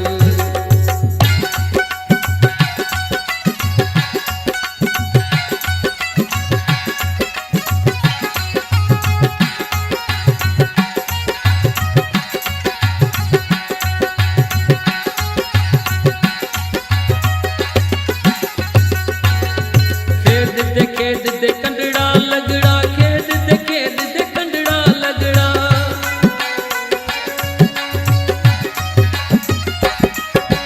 खेड दे कंडड़ा लगड़ा खेड दे कंडड़ा लगड़ा रोंदी हजारों जार मियाँ वतन तो साडे वल नहीं आउणा वतन तो साडे वल वतन तो साडे वल नहीं आउणा वतन तो साडे वल ओ खेडण दे दिल चार मियाँ वतन तो साडे वल नहीं आउणा वतन तो साडे वल नहीं आउणा वतन तो साडे वल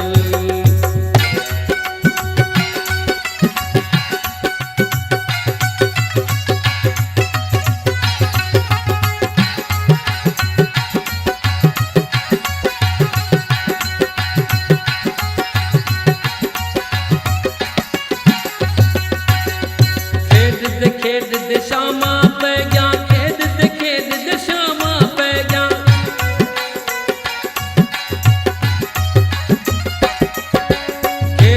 खेड दे शामा पै गया खेड दे शामा पै गया विसर गया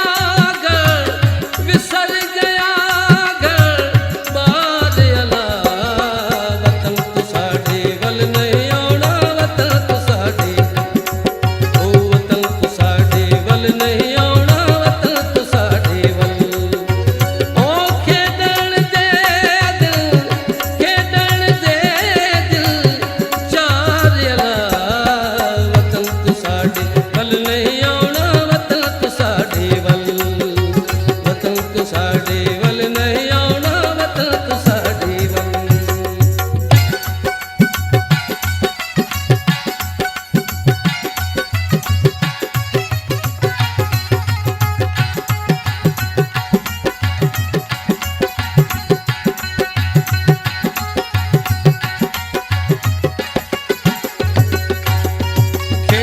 खेड दे कंडड़ा लगड़ा खेड दे कंडड़ा लगड़ा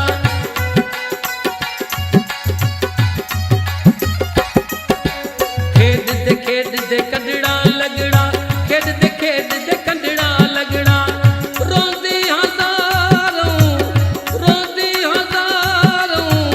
जार अला वतन तो साडे वल नहीं आउणा वतन तो साडे वल वतन तो साडे वल नहीं आउणा वतन तो साडे वल ओ खेडण दे दिल चार मियाँ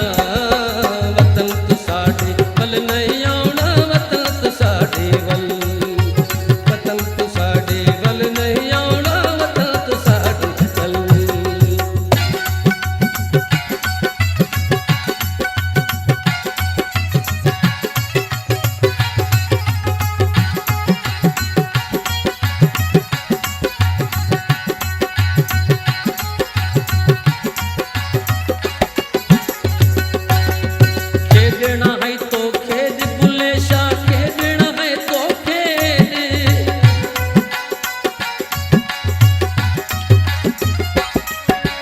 खेॾणा है तो खेॾ बुले शाह खेॾणा है तो खेॾ बुले शाह बल नहीं मिल सही बल नहीं मिल सही वार अला वतन तो साडे बल नहीं आउणा वतन तो साडे बल वतन तो साडे बल नहीं आउणा वतन तो साडे बल ओ खेॾण दे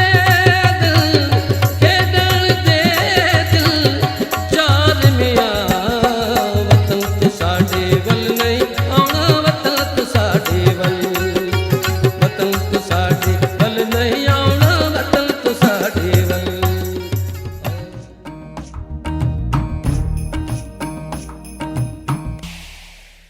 साईं मुंहिंजा बुल्ले शाह जे कलाम खे शामिल करे रहिया हुआसीं सराइकी कलाम खे रसूल बख़्श अबड़े जे आवाज़ में प्रोग्राम आहे सूरज शाखूं कढियूं जेको radio voice of Sindh London तां असीं अव्हां जी ख़िदमत में पेश करे रहिया आहियूं।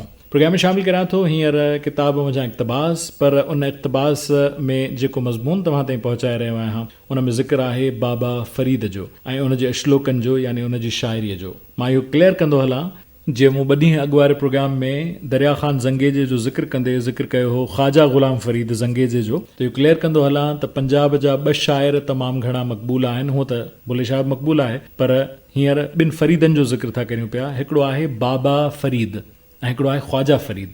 इहे 2 अलॻि अलॻि आहिनि, इहो ज़हन में हुजणु घुरिजे। जेको बाबा फरीद आहे उनजो पूरो नालो आहे बाबा फरीदुद्दीन शकरगंज या बाबा फरीदुद्दीन गंज शकर, ॿई उनखे चयो वेंदो आहे, जंहिंजो तालुक़ पाक पतन शरीफ़ सां हुयो, इहो यादि रखिजो। ऐं ख़्वाजा ग़ुलाम फरीद सराइकीअ जो वॾो शाइर हुयो ऐं उहो वेझड़ाई में गुज़रियो आहे। कोट मिठण सां हुनजो तालुक़ आहे, कोट मिठण में उहो आरामी आहे ऐं हू पाक पतन शरीफ़ में, बाबा फरीद पाक पतन शरीफ़ में आरामी आहे। बाबा फरीद तमामु पुराणो बुज़ुर्ग आहे, 12वीं सदीअ जो बुज़ुर्ग आहे।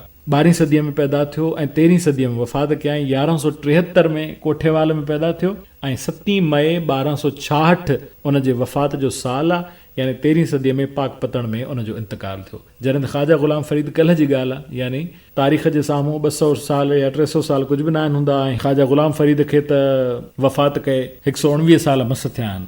1845 में पैदा थियो हुयो, 1845 यानी 19 सदी, 19 सदी तक़रीबन वस्त में विच में पैदा थियो। ऐं जीअं मूं तव्हांखे ॿुधायो 2 ॾींहं अॻु में त 1901 में उन जी वफ़ात थी, यानी 20 सदीअ जे पहिरें साल में उन जी वफ़ात थी। ख़्वाजा ग़ुलाम फरीद जो ज़िक्र पाण कोन पिया करियूं, अॼु पिया करियूं पाण ज़िक्र बाबा फरीद जो। ऐं बाबा फरीद शकरगंज उन जा दोहा मशहूरु आहिनि, उन जा श्लोक बि मशहूरु आहिनि।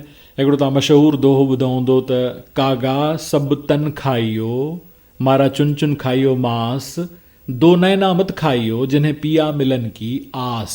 त इहो आहे हज़रत बाबा फरीद गंज शकर।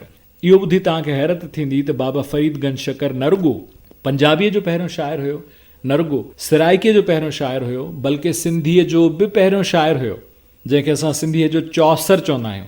चौसर अंग्रेज़ी जो पहिरियों शाइर हुयो, तंहिंजे करे असां सिंधी ॿोलीअ जो चौसर उनखे चवंदा आहियूं जेको सिंधी ॿोलीअ जो पहिरियों शाइर गुज़रियो। चवंदा आहियूं, मां छो थो चवां, उहो इन करे थो चवां पियो छाकाणि त जेका आगाट्री तहक़ीक़ हुई, यानी जिन माण्हुनि सिंधी अदब में MA तक़रीबन 70s या 80s में कई, उन्हनि इहो पढ़ियो त सिंधी ॿोलीअ जो चौसर शाह करीम बुलड़ीअ वारो आहे, यानी हज़रत शाह अब्दुल लतीफ़ भिटाई जो तड़ ॾाढो। यादि रखिजो, मां हिकिड़ी अहम ॻाल्हि थो तव्हांखे ॿुधाइणु वञा त उन्हनि इहो पढ़ियो त सिंधी ॿोलीअ जो चौसर यानी सिंधी ॿोलीअ जो डेब्यू पोइट, यानी सिंधी ॿोलीअ जो पहिरियों शाइर हज़रत शाह अब्दुल करीम बुलड़ीअ वारो हुयो, जेको शाह अब्दुल लतीफ़ भिटाई जो तड़ ॾाढो आहे ऐं हींअर बुलड़ी शाह करीम में लाड़ में आरामी आहे। त असां जा उहे जेके दोस्त जिन 70s या अर्ली 80s में जिन MA कई सिंधीअ में, उन्हनि इहो पढ़ियो त सिंधी ॿोली जो पहिरियों शाइर शाह अब्दुल करीम बुलड़ी वारो आहे।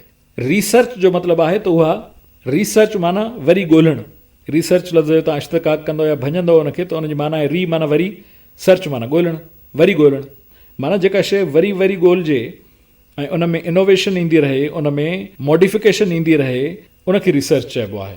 1978 में असांजो दोस्त, असांजो सीनियर दोस्त, दिल्लीअ में रहंदड़ हैदराबाद जाओ सिंधी अदीब हीरो ठकुर, जंहिं मुंहिंजे ॿिए किताब जो बैक टाइटल बि लिखियो आहे उठ मामा गोगड़ो जो। असांजो सीनियर दोस्त आहे, सिंध बि घणो ईंदो वेंदो रहंदो आहे। मुंहिंजा जेके पुराणा ॿुधंदड़ आहिनि उन्हनि खे यादि हूंदो त महिराण रंग जे लाइ मूं हुननि जो इंटरव्यू बि कयो आहे, जेको यूट्यूब ते मौजूदु अथव, तव्हां उहो ॿुधी सघो था। त हीरो ठकुर साहिबु असांजो महिरबानी आहे, सीनियर आहे, रहनुमा बि आहे। त हीरे ठकुर साहिबु 1978 में इहा तहक़ीक़ कई त सिंधी ॿोली जो पहिरियों शाइर काज़ी कादन आहे, जंहिंखे काज़ी काज़न बि चवंदा आहिनि, जेको समन जे दौर जो शाइर हुयो। उहो शाह अब्दुल करीम बुलड़ी वारे खां अॻु में गुज़रियो आहे ऐं उनजा सिंधी बैत मिलिया, यानी शाह करीम बुलड़ी वारे खां आगाटो शाइर अहिड़ो मिलियो जंहिंजा सिंधी बैत मिलिया। त पोइ इहा सर्च जेका आहे सा रिफ्रेश थी, मॉडिफाई थी ऐं इहा ॻाल्हि साम्हूं आई त सिंधी ॿोलीअ जो पहिरियों शाइर शाह करीम बुलड़ी वारो न आहे, बल्कि काज़ी कादन आहे, जेको उन खां अॻु वारे दौर जो शाइर हुयो। ऐं पोइ उनजा चङा ख़ासा बैत मिलिया, 113 बैत कुल मिलिया। पहिरियां उनखे 30 खनि बैत मिलिया, वरी उनखे 30-40 खनि बैत बाद में मिलिया। त हींअर असां वटि तक़रीबन 113 खनि बैत मौजूदु आहिनि ऐं उनजो हिकिड़ो किताबु छपियलु आहे जेको हर बुक स्टॉल ते मिली सघे थो, जंहिंजो उनवान ई आहे काज़ी कादन जो कलाम, जेका तहक़ीक़ कई आहे, ॻोल्हिया आहिनि, फोलिया आहिनि, या वरी उनजी तशरीह कई आहे हीरे ठकुर साहिबु, जेको हींअर दिल्लीअ में रहे थो, हैदराबाद जा आहे। त हाणे इहा थी ॻाल्हि 78 जी। हाणे 78 में इहो थियो त सिंधी ॿोली जो चौसर शाह करीम बुलड़ी वारो न पर काज़ी कादन आहे। ऐं उन खां पोइ तक़रीबन 4-5 सालनि ताईं तनक़ीद बि थी हुन ते। तनक़ीद हिकिड़ो पॉज़िटिव टर्म आहे, इहो यादि रखिजो। नुक्ता चीनी हिकिड़ो नेगेटिव टर्म आहे। तनक़ीद जो मतिलबु आहे नक़द करणु। नक़द करण जो मतिलबु आहे सिके जा ॿई पासा ॾिसणु, यानी क्रिटिकल एप्रिसिएशन ॾियणु, उन जूं ख़ूबियूं ऐं ख़ामियूं तलाश करणु। टिमाही महिराण रिसालो जेको सिंधी अदबी बोर्ड जे पारां शाया थींदो आहे, उन में उन दौर में यानी 78 में जॾहिं हुन कुझु बैत ॻोल्हिया हीरे ठकुर, ऐं उन खां पोइ वरी किस्तनि में वरी साल खण खां पोइ वरी 6 महीननि खां पोइ जीअं हुनखे बैत मिलंदा रहिया, जेके हुनखे मज़हबी ग्रंथनि मां, किताबनि मां मिलिया आहिनि, जेके देवनागरी स्क्रिप्ट में लिखियल हुया। उन्हनि जे मज़हबी श्लोकनि जे विच में लिखियल हुया सिंधीअ जा, पर स्क्रिप्ट देवनागरी हुयो, यानी हुननि जी लिपि देवनागरी हुई। उतां हुन उतारे ॾूराहनि ॻोठनि में इंडिया में वञी ऐं उहे उन ॻोल्हिया ऐं उहे उन छपराया। उन खां पोइ सिराजुल हक़ मेमण साहिबु हिकिड़ो वॾो नक़ाद हुयो, जेको ॿोलीअ जो नक़ाद बि हुयो। उन तनक़ीद कई, छिती तनक़ीद कई हीरे ठकुर ते। ऐं हिकिड़े रिसाले में, महिराण जे हिकिड़े रिसाले में सिराज साहिब जो ख़त छपबो हुयो, यानी मज़मून हूंदो ख़त जी सूरत में, त प्यारा हीरा तुंहिंजो मां फलाणो कलाम पढ़ियो, पर तो वटि इहो कहिड़ो दलील आहे त ही काज़ी कादन जो कलाम आहे। ऐं पोइ उन ते इल्मी बहस, वरी ॿिए शुमार में हीरे ठकुर जो उन ते जवाबु ईंदो, वरी उन खां पोइ 3 महीननि खां पोइ वरी सिराज साहिब जो ख़त ईंदो,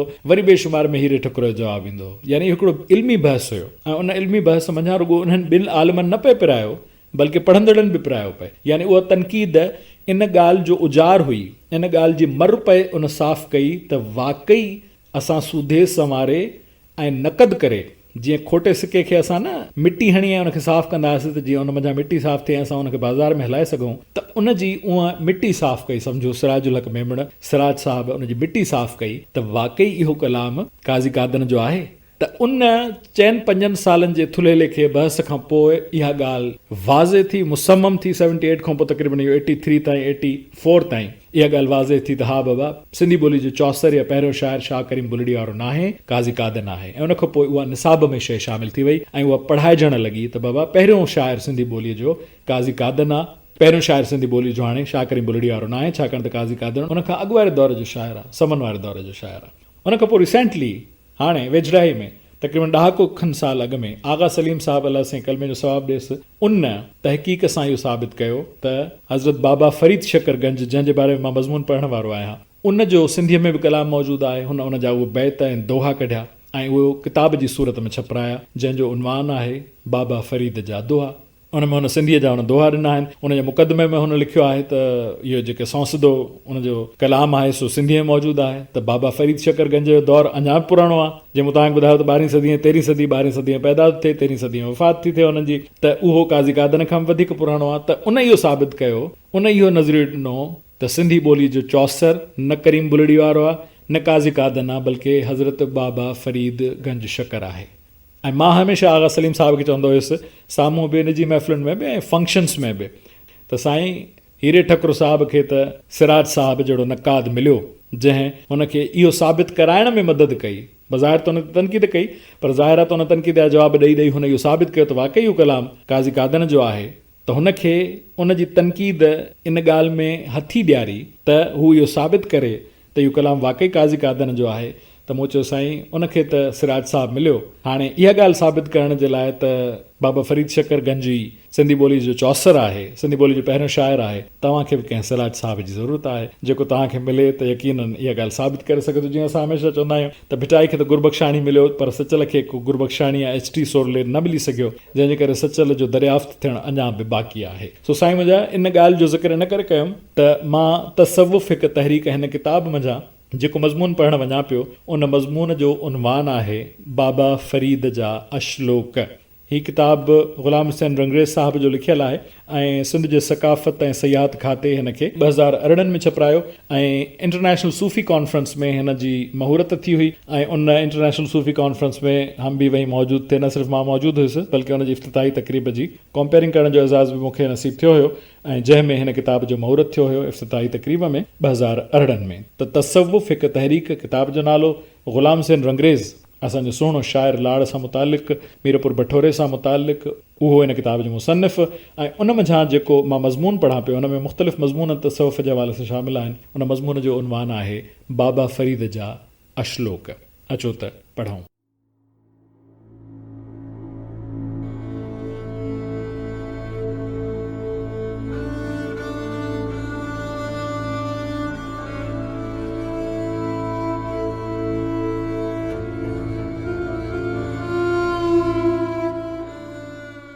बाबा फरीद जा अशलोक। लफ़्ज़ अशलोक हिंदी ज़ुबान जो आहे ऐं उन खे शलोक बि लिखियो ऐं पढ़ियो वेंदो आहे। असां वटि सिंधीअ में मशहूर क्लासिक शाइर सामीअ जा सलोक सिंधी शाइरीअ जो अमुल्ह विरसो ऐं हिस्सो आहिनि। सिंधी अदीबनि जे कोऑपरेटिव सोसाइटी हैदराबाद तरफ़ां साईं मोहम्मद इब्राहिम जोयो 3 रिसाला साॻिए नमूने सां छपराए हिक सेट जी शक्ल में पधरा कया। शाह जो रिसालो, कल्याण आडवाणी वारो, सचल जो रिसालो ऐं सामीअ जा सलोक। साईं मोहम्मद इब्राहिम जोए साहब शाह, सचल, सामी जी शाइरीअ जे तारीख़ी, सियासी, समाजी ऐं इक़्तिसादी पस मंज़र में मौजूद मुहरकनि जी छंड छाण ऐं वज़ाहत लाइ हिकु अलॻि किताब लिखियो, शाह, सचल, सामी। हीअ किताब तज्ज़ियाती लिहाज़ खां हिकु लाभाइतो किताब आहे जंहिंजो अभ्यास करणु ज़रूरी आहे। हिकु इदारे मुक़्तदिरा क़ौमी ज़ुबान इस्लामाबाद तरफ़ां छपायल हिंदी उर्दू लुग़त में लफ़्ज़ अशलोक जी माना हिन रीति ॾिनल आहे: अशलोक, शलोक, नज़्म, शेर, बैत, दोहो, मुक़फ़ा फ़ित्रो। उन ई लफ़्ज़ी माना जे लिहाज़ खां अशलोक शाइरीअ जी ई हिकु सिन्फ़ आहे। पंजाबी ज़ुबान जो बि सिंधीअ ऐं सराइकी ज़ुबानुनि जीअं पंहिंजो हिकु मिठास आहे, जंहिंमें बाबा फरीद ऐं गुरु नानक पंहिंजी शाइरीअ रस्ते सूफ़ियाणी सोच जो अनोखो ऐं असराइतो इज़हार कयो आहे, जंहिंजो असर सिंधी ॿोलीअ जे महान शाइर लतीफ़ साईं बि क़बूलियो आहे ऐं केतिरनि अशलोकनि ऐं शेरनि खे शऊरी तरह पंहिंजो बणाईंदे पंहिंजनि बैतनि में आंदो आहे। मिसाल तौर बाबा फरीद जो हिकु अशलोक आहे: फरीदा जो तई मारण मुखियां तिहां न मारी घुम, आपणे घर जाए पैर तिहांदे चुम। यानी ऐ फरीदा, तोसां जेके विढ़नि तिन सां तूं न विढ़, उन्हनि जा पेर चुमी मोटी पंहिंजे घर हलियो अच।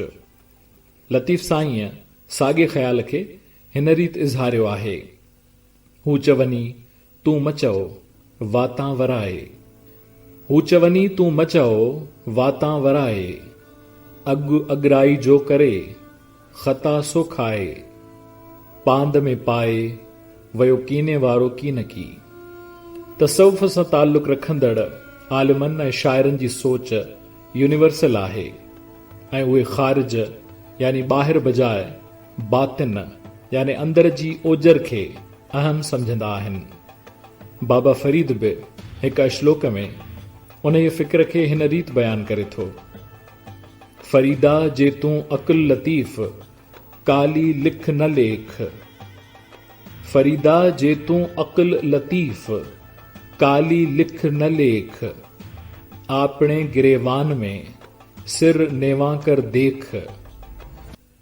यानी ऐ फरीद, जेकॾहिं तुंहिंजो अकुल सुचेत या लतीफ़ आहे त कोझा कम न कर ऐं हक़ खे पाइण लाइ पंहिंजो सिर झुकाए अंदर में झाती पाए। बाबा फरीद शकरगंज जो फ़िक्री ताल्लुक़ सूफ़ियुनि जे चिश्तिया सिलसिले या मसलक सां आहे। संदसि अशलोक गुरु ग्रंथ साहिब यानी सिखनि जे मुक़दस किताब में गुरमुखी लिपीअ में लिखियल मिलिया आहिनि, जंहिं करे केतिरा ई आलिम ऐं मुहक़िक़ उन्हनि खे बाबा फरीद जो कलाम मञण लाइ तयार न आहिनि ऐं इन ई ॻाल्हि ते काफ़ी तफ़सीली बहस बि थी चुको आहे। पर पंजाबी ॿोलीअ जे हिकु वॾे दानिश्वर मोहम्मद आसिफ ख़ान पंहिंजे किताब आखिया बाबा फरीद ने में न रुगो बाबा फरीद जी हयातीअ ऐं संदसि कलाम ते बहस कयो आहे, पर हिन सिलसिले में फैलायल ग़लतियुनि जी दज़ दूर करण में बि कामयाबी हासिल कई आहे। बाबा फरीद जी आख़िरी आरामगाह पाक पतण में आहे, जिते हर साल हुन जो उर्स थींदो आहे। हिकु मुहक़िक़ अब्दुल अज़ीज़ साहिर पंहिंजे किताब अशलोक बाबा फरीद का मुंतखब कलाम जे सुफ़े नंबर 13 ते बाबा फरीद मुतल्लिक़ लिखे थो, बाबा फरीद जा अशलोक नफ़्स खां वठी आफ़ाक़ ताईं जो मंज़रनामो तरतीब ॾियनि था। उहे तहज़ीब ऐं उन जे ॾिसाउनि जी दाख़िली ऐं ख़ारिजी फ़ज़ा खे सम्झण लाइ हिकु मयार ऐं मापो मुहैया कनि था। बाबा फरीद जा शलोक ॾाहप ऐं इरफ़ान जो ख़ज़ानो आहिनि। उन्हनि जो हिकु पंहिंजो अलामती या ओञाणी निज़ाम आहे। उन ई निज़ाम जे ओञाणी ऐं मानवी मामरनि ताईं पहुच पंहिंजे माज़ीअ जे रिवायती ऐं फ़िक्री वहकुरनि तरफ़ मोटण खां सवाइ मुमकिन न आहे। नंढे खंड में इंसान दोस्ती जी तालीम सूफ़िया कराम जी तालीमात में मौजूद आहे, पर असांजा माण्हू उन्हनि बुज़ुर्गनि खे पीर सम्झी पूॼण लाइ त तयार आहिनि, पर संदन तालीमात खे सम्झण ऐं उन ते अमल करण लाइ तयार न आहिनि। इहो ई कारण आहे जो मुआशिरती ज़िंदगीअ जो तानी पेटो उखड़ी धागा धागा थी रहियो आहे ऐं ख़ुदगर्ज़ीअ ऐं मुफ़ाद परस्तीअ देरो ॼमाए वरितो आहे। इंसानी क़दरुनि जी इन ई अबतरीअ ऐं ज़वाल सारे समाज खे साणो ऐं बेसतो करे छॾियो आहे। बाबा फरीद खे जेकॾहिं फ़िक्री रहबर बणाए वठिजे ऐं उन क़बीले जे सूफ़ियुनि जी सोच खे सूंहों बणाए वजूद जो वरक़ धोई वठिजे त इन्हनि हाञेकार हालतुनि खां छोटकारो हासिल करे सघिजे थो। बाबा फरीद जे चंद अशलोकनि जो सिंधी तर्जुमो हिन रीति आहे। ऐं फरीद जंहिंमें हवस आहे सो कूड़ो प्यार आहे। टुटल छपर मींहं जी लार खे केसिताईं रोके सघंदी। ऐं फरीद मूं सम्झियो त पंहिंजे ई घर में आग दुखियल आहे, पर मथे चढ़ी ॾिठुमि त घर घर में आग लॻल आहे। ऐं फरीद जेकॾहिं तिर घटि हुजनि त सोची सम्झी मुठ भरजां, ऐं जेकॾहिं महबूब कमसिन हुजे त कॾहिं बि नाज़ न कजां। ऐं फरीद इन्हनि टंगुनि सहारे भटकी झंगल झंगल, अॼु पासे में पयल करो या कौरो बि दूर पियो लॻे। ऐं फरीद फ़क़ीरीअ वारो रस्तो ॾुखियो आहे, अहिड़ो तेज़ ऐं सनो आहे जहिड़ी तरार जी धार। ऐं फरीद हुजे इज्ज़ सहप मिठी माखीअ जहिड़ी ज़ुबान। ऐं फरीद हुजे इज्ज़ सहप मिठी माखीअ जहिड़ी ज़ुबान, जंहिंमें इहे गुण हूंदा तंहिंखे मिलंदो भॻवान।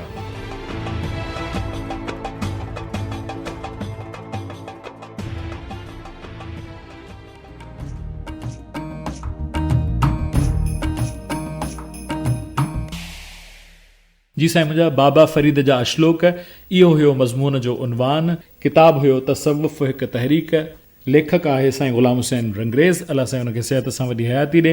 इन किताब जे इक़्तिबास खे प्रोग्राम में शामिल कयोसीं। मूंखे उमेदु आहे त तव्हांखे हीउ इक़्तिबास ज़रूरु पसंदि आयो हूंदो। अचो त प्रोग्राम में शामिल करियूं। जीअं असां चवंदा आहियूं भलारे भिटाईअ जो कलाम, त मां हिते भलारे बुखारीअ जो कलाम थो शामिल करियां। उस्ताद बुखारी जो कलाम आहे, छा ख़ूबसूरत नज़्म आहे जेको अनवर बलोच हींअर ॻाए पियो। तन मन में का ताण कंहिंजे काण, ऐं मां त खणी माठार मञा पर, मां त खणी माठार मञा पर माण्हुनि में मांधाण कंहिंजे काण, ऐं ओत अञा उस्ताद बुखारी सिट सिट में सुरहाण कंहिंजे काण। अचो त ॿुधूं अनवर बलोच खां हीउ कलाम जंहिंजो ख़ूबसूरत ख़ालिक़ आहे उस्ताद बुखारी।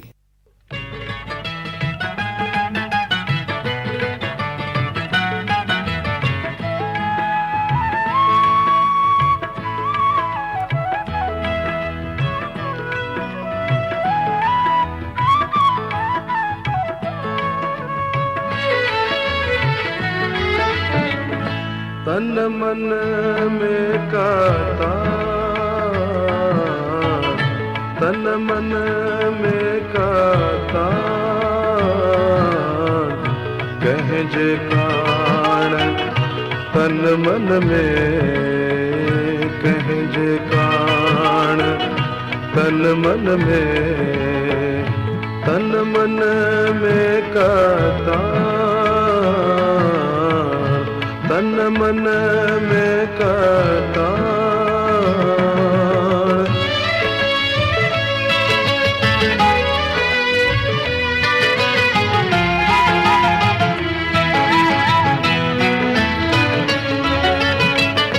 इश्क रखाई आग रगुन में,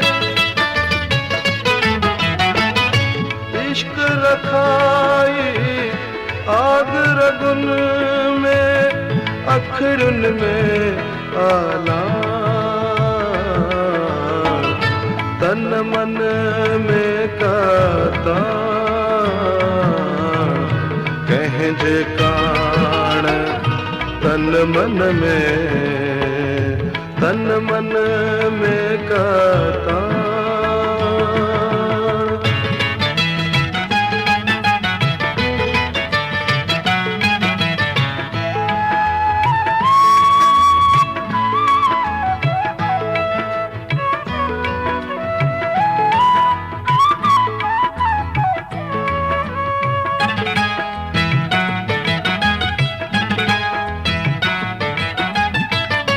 मात खणी माठार मञा पर,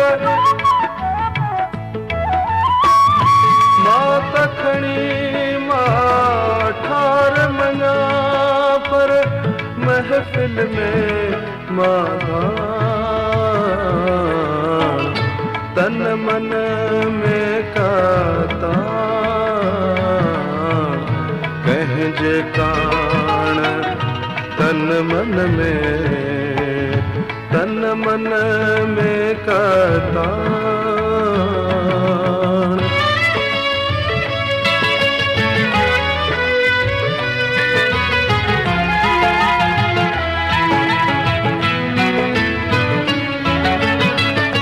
सूर सुभाणे हीअं न हूंदा, सूर सुभाणे हीअं न हूंदा, आखिन था ओहञा, तन मन में का ताण कहजे काण, तन मन में, तन मन में का ताण।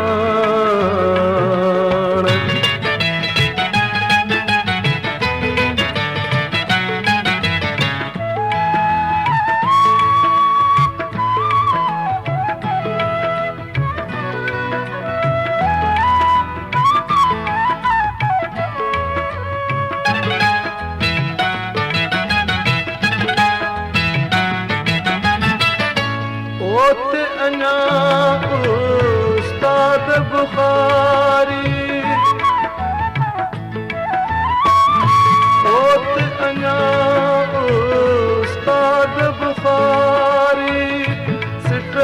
में सुरहान तन मन में कतान तन मन में कतान कह जे कान तन मन में कह जे कान तन मन में तन मन में कतान तन मन में कतान।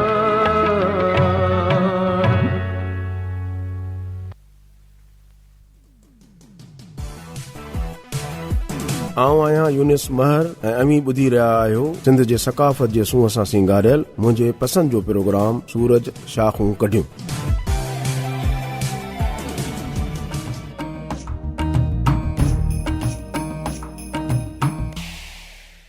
जी साईं मुंहिंजा ही ख़ूबसूरत गीत पाण ॿुधी रहिया हुआसीं उस्ताद बुखारी जो लिखियल अनवर बलोच जे आवाज़ में तन मन में का ताण कंहिंजे काण।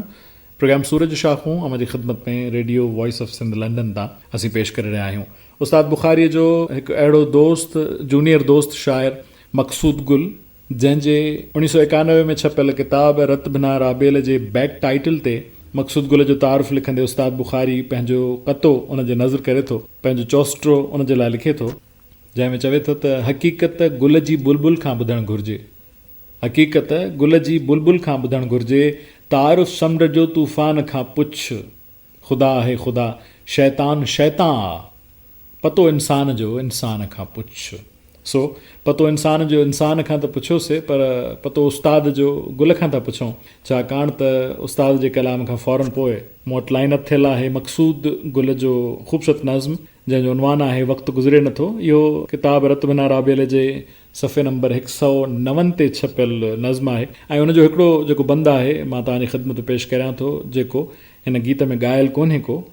ॼण त मौसम खे वई कैंसर आ वठी, ॼण त मौसम खे वई कैंसर आ वठी, मुर्क गुलड़नि जे मुंहं ते न कंहिं ॾिठी, को बि गुंचो ख़ुशीअ जो त निसरे नथो, वक़्तु गुज़रे नथो। ख़ूबसूरत कंपोज़िशन उस्ताद फ़िरोज़ गुल जी, पाकिस्तान टेलीविज़न कराची मरकज़ जे लाइ, आवाज़ ग़ुलाम शब्बीर समय जो, ऐं हिन गीत जी गीत निगारीअ ते मक़सूद गुल खे पाकिस्तान टेलीविज़न जो एवॉर्ड PTV एवॉर्ड मिलियो। अचो त ॿुधूं था हिन ख़ूबसूरत नज़्म खे।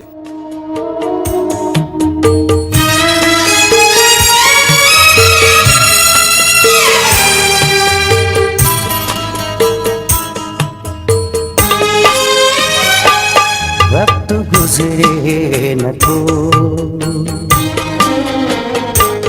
वक्त गुजरे न तो, वक्त गुजरे न तो, वक्त गुजरे न तो सिवाए सजन वक्त गुजरे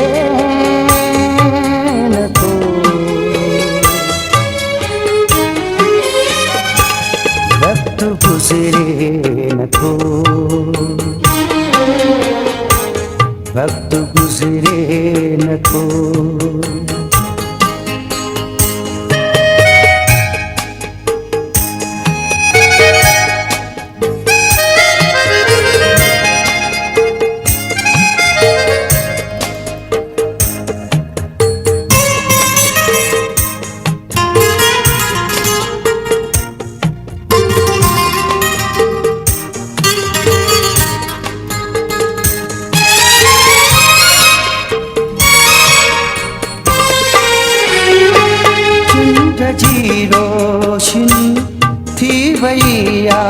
छकी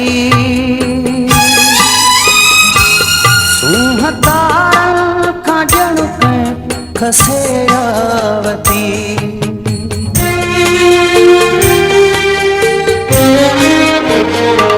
चंड जी रोशनी थी वई आ छकी, सूंह तारनि खां ॼण खसे आवती, भाग जो को सितारो पियो भिड़े न तो,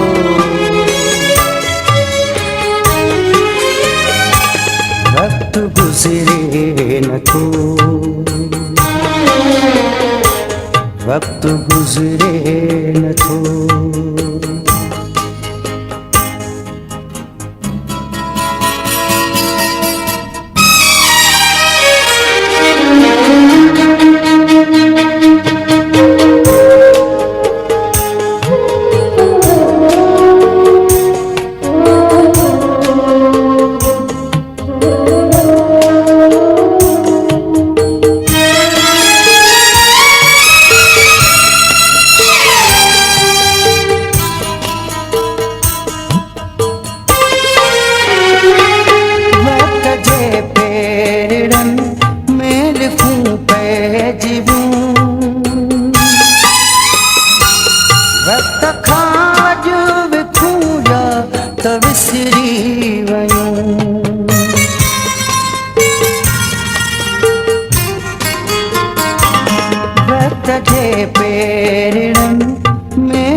वक़्त जे पेरड़नि में लिफूं थी पयूं वक़्त खां अॼु विखूं या त विसरी वयूं फ़ासिलो थोरड़ो सो बि निबिरे नथो गुल ऐं मुखड़ियूं वयूं हाय कुमाए जी भाग जे अर्श ते वई ग़मी छांइ जी तुंहिंजो नालो मिठा मूर विसरे नथो वक़्तु गुज़रे नथो। मक़सूद गुल जे इंतिहाई ख़ूबसूरत तख़य्युल खां पोइ जेको असां ॿुधोसीं ग़ुलाम शबीर समय जे आवाज़ में प्रोग्राम के इख्तिताम पज़ीर करण जो वक़्तु अची पहुतो आहे ऐं हर मुलाकात का अंजाम जुदाई क्यों है अब तो हर वक्त यही बात सताती है मुझे। ऑप्टिमिस्ट माण्हुनि जे लाइ ज़िंदगीअ मां पुर उमीद माण्हुनि जे लाइ इन ॻाल्हि जो इशारो इन में आहे ऐं उहे इन ॻाल्हि खे ईअं वठनि त हर मुलाक़ात जो जेको अंजाम थिए थो जेको जुदाई आहे उहो ॿीहर मिलण जो इशारो आहे ऐं जेकॾहिं विछड़ंदासीं न त ॿीहर कीअं मिलंदासीं। सो अॼु जेकॾहिं तव्हांखे इजाज़त न घुरंदासीं त सुभाणे 3 लॻे पाण इंडस मेलोडीज़ में कीअं मिलंदासीं। तंहिंजे करे सुभाणे मिलण जी आस में अॼु मूंखे मज़हर हुसैन जे आवाज़ सां छॾे पियो वञा। मां थोराइतो आहियां सर्वेच उढे जो, जेको हिन प्रोग्राम जो ऐं radio voice of Sindh London जी सॼी नशियात जो प्रोग्राम कोऑर्डिनेटर, ट्रांसमिशन कोऑर्डिनेटर आहे ऐं ट्रांसमिशन इंचार्ज आहे। नशियात जी निगरानी करे पियो मान वारो साईं इमदाद ॾुढो साहब, जेको सरवाण आहे radio voice of Sindh London जे हिन काफ़िले जो CEO आहे radio voice of Sindh London जो। तव्हां जेकॾहिं फीडबैक ॾियणु चाहियो त मूंखे ईमेल करे सघो था djyasirkazi@yahoo.com, djyasirkazi@yahoo.com ते, या fmwyq946@gmail.com ते, fmwyq946@gmail.com जे पते ते। जेकॾहिं तव्हां मुंहिंजो फेसबुक जो पेज लाइक करणु चाहियो या फीडबैक ॾियणु चाहियो त facebook.com/DJ Yasir Qazi, ट्विटर ते फॉलो करणु चाहियो त @RJ Yasir Qazi, @RJYASIRQAZI, ऐं जेकॾहिं तव्हां मुंहिंजो यूट्यूब जो चैनल लाइक करणु चाहियो त यासिर काज़ी YASIRQAZI जे नाले सां, या youtube.com/FMWQY जे नाले सां मुंहिंजो यूट्यूब जो चैनल आहे, जंहिंखे तव्हां लाइक बि करे सघो था, सब्सक्राइब बि करे सघो था, दोस्तनि सां वंड बि करे सघो था। जेकॾहिं तव्हां बेल आइकॉन प्रेस कंदव त तव्हांखे असांजे लाइव शोज़ ऐं वीडियोज़ ऑडियोज़ जेके बि असां अपलोड कंदासीं उन जूं नोटिफिकेशन्स मिलंदियूं रहंदियूं। मिलंदासीं सुभाणे अवल ख़ैर पाकिस्तान जे मयारी वक़्त जे मुताबिक़ 3 पहिरनि जे 3 लॻे मुंहिंजे अंग्रेज़ी प्रोग्राम, हफ़्तेवार अंग्रेज़ी प्रोग्राम इंडस मेलोडीज़ में। तेसीं ताईं पंहिंजे मेज़बान यासिर काज़ी खे ॾींदा इजाज़त। दिलियूं गॾु जुदाई कॾहिं बि न आहे, सदाईं गॾु अलोहा, जेॾां पेर तेॾां ख़ैर, अल्लाह निगहबान।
अधूरी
अधूरियां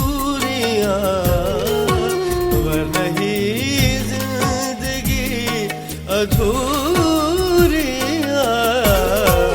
पाण पंहिंजो मिलन ज़रूरियां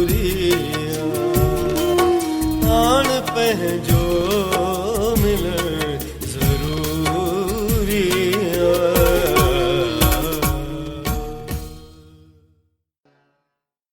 सिंध मुंहिंजी अमा सूंह तुंहिंजी मथां छा लिखी छा लिखां छा लिखी छा लिखां ओ सिंध मुंहिंजी अमा दुनिया जा सिंधियो हिक मुठ थी सिंध बचायो सिंध मुंहिंजी अमा सूंह तुंहिंजी मथां छा लिखी छा लिखां सिंध जो क़ौमी आवाज़ radio voice of Sindh London.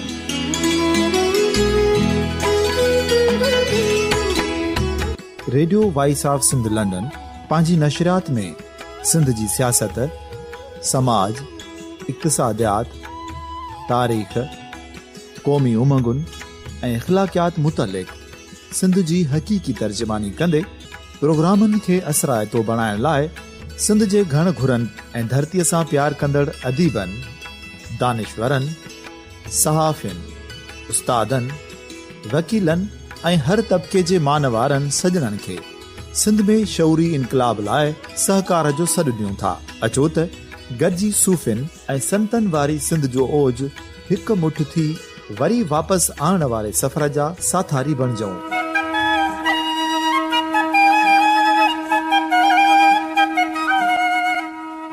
हिक नए सुबुह जी शुरूआत जो पड़ाॾो घर घर ॻोठ ॻोठ ऐं शहर शहर ताईं पहुचायो। शाल सिंध आबाद ऐं ख़ुशहाल थिए, सिंधी माण्हू सुखियो ऐं सताबो थिए।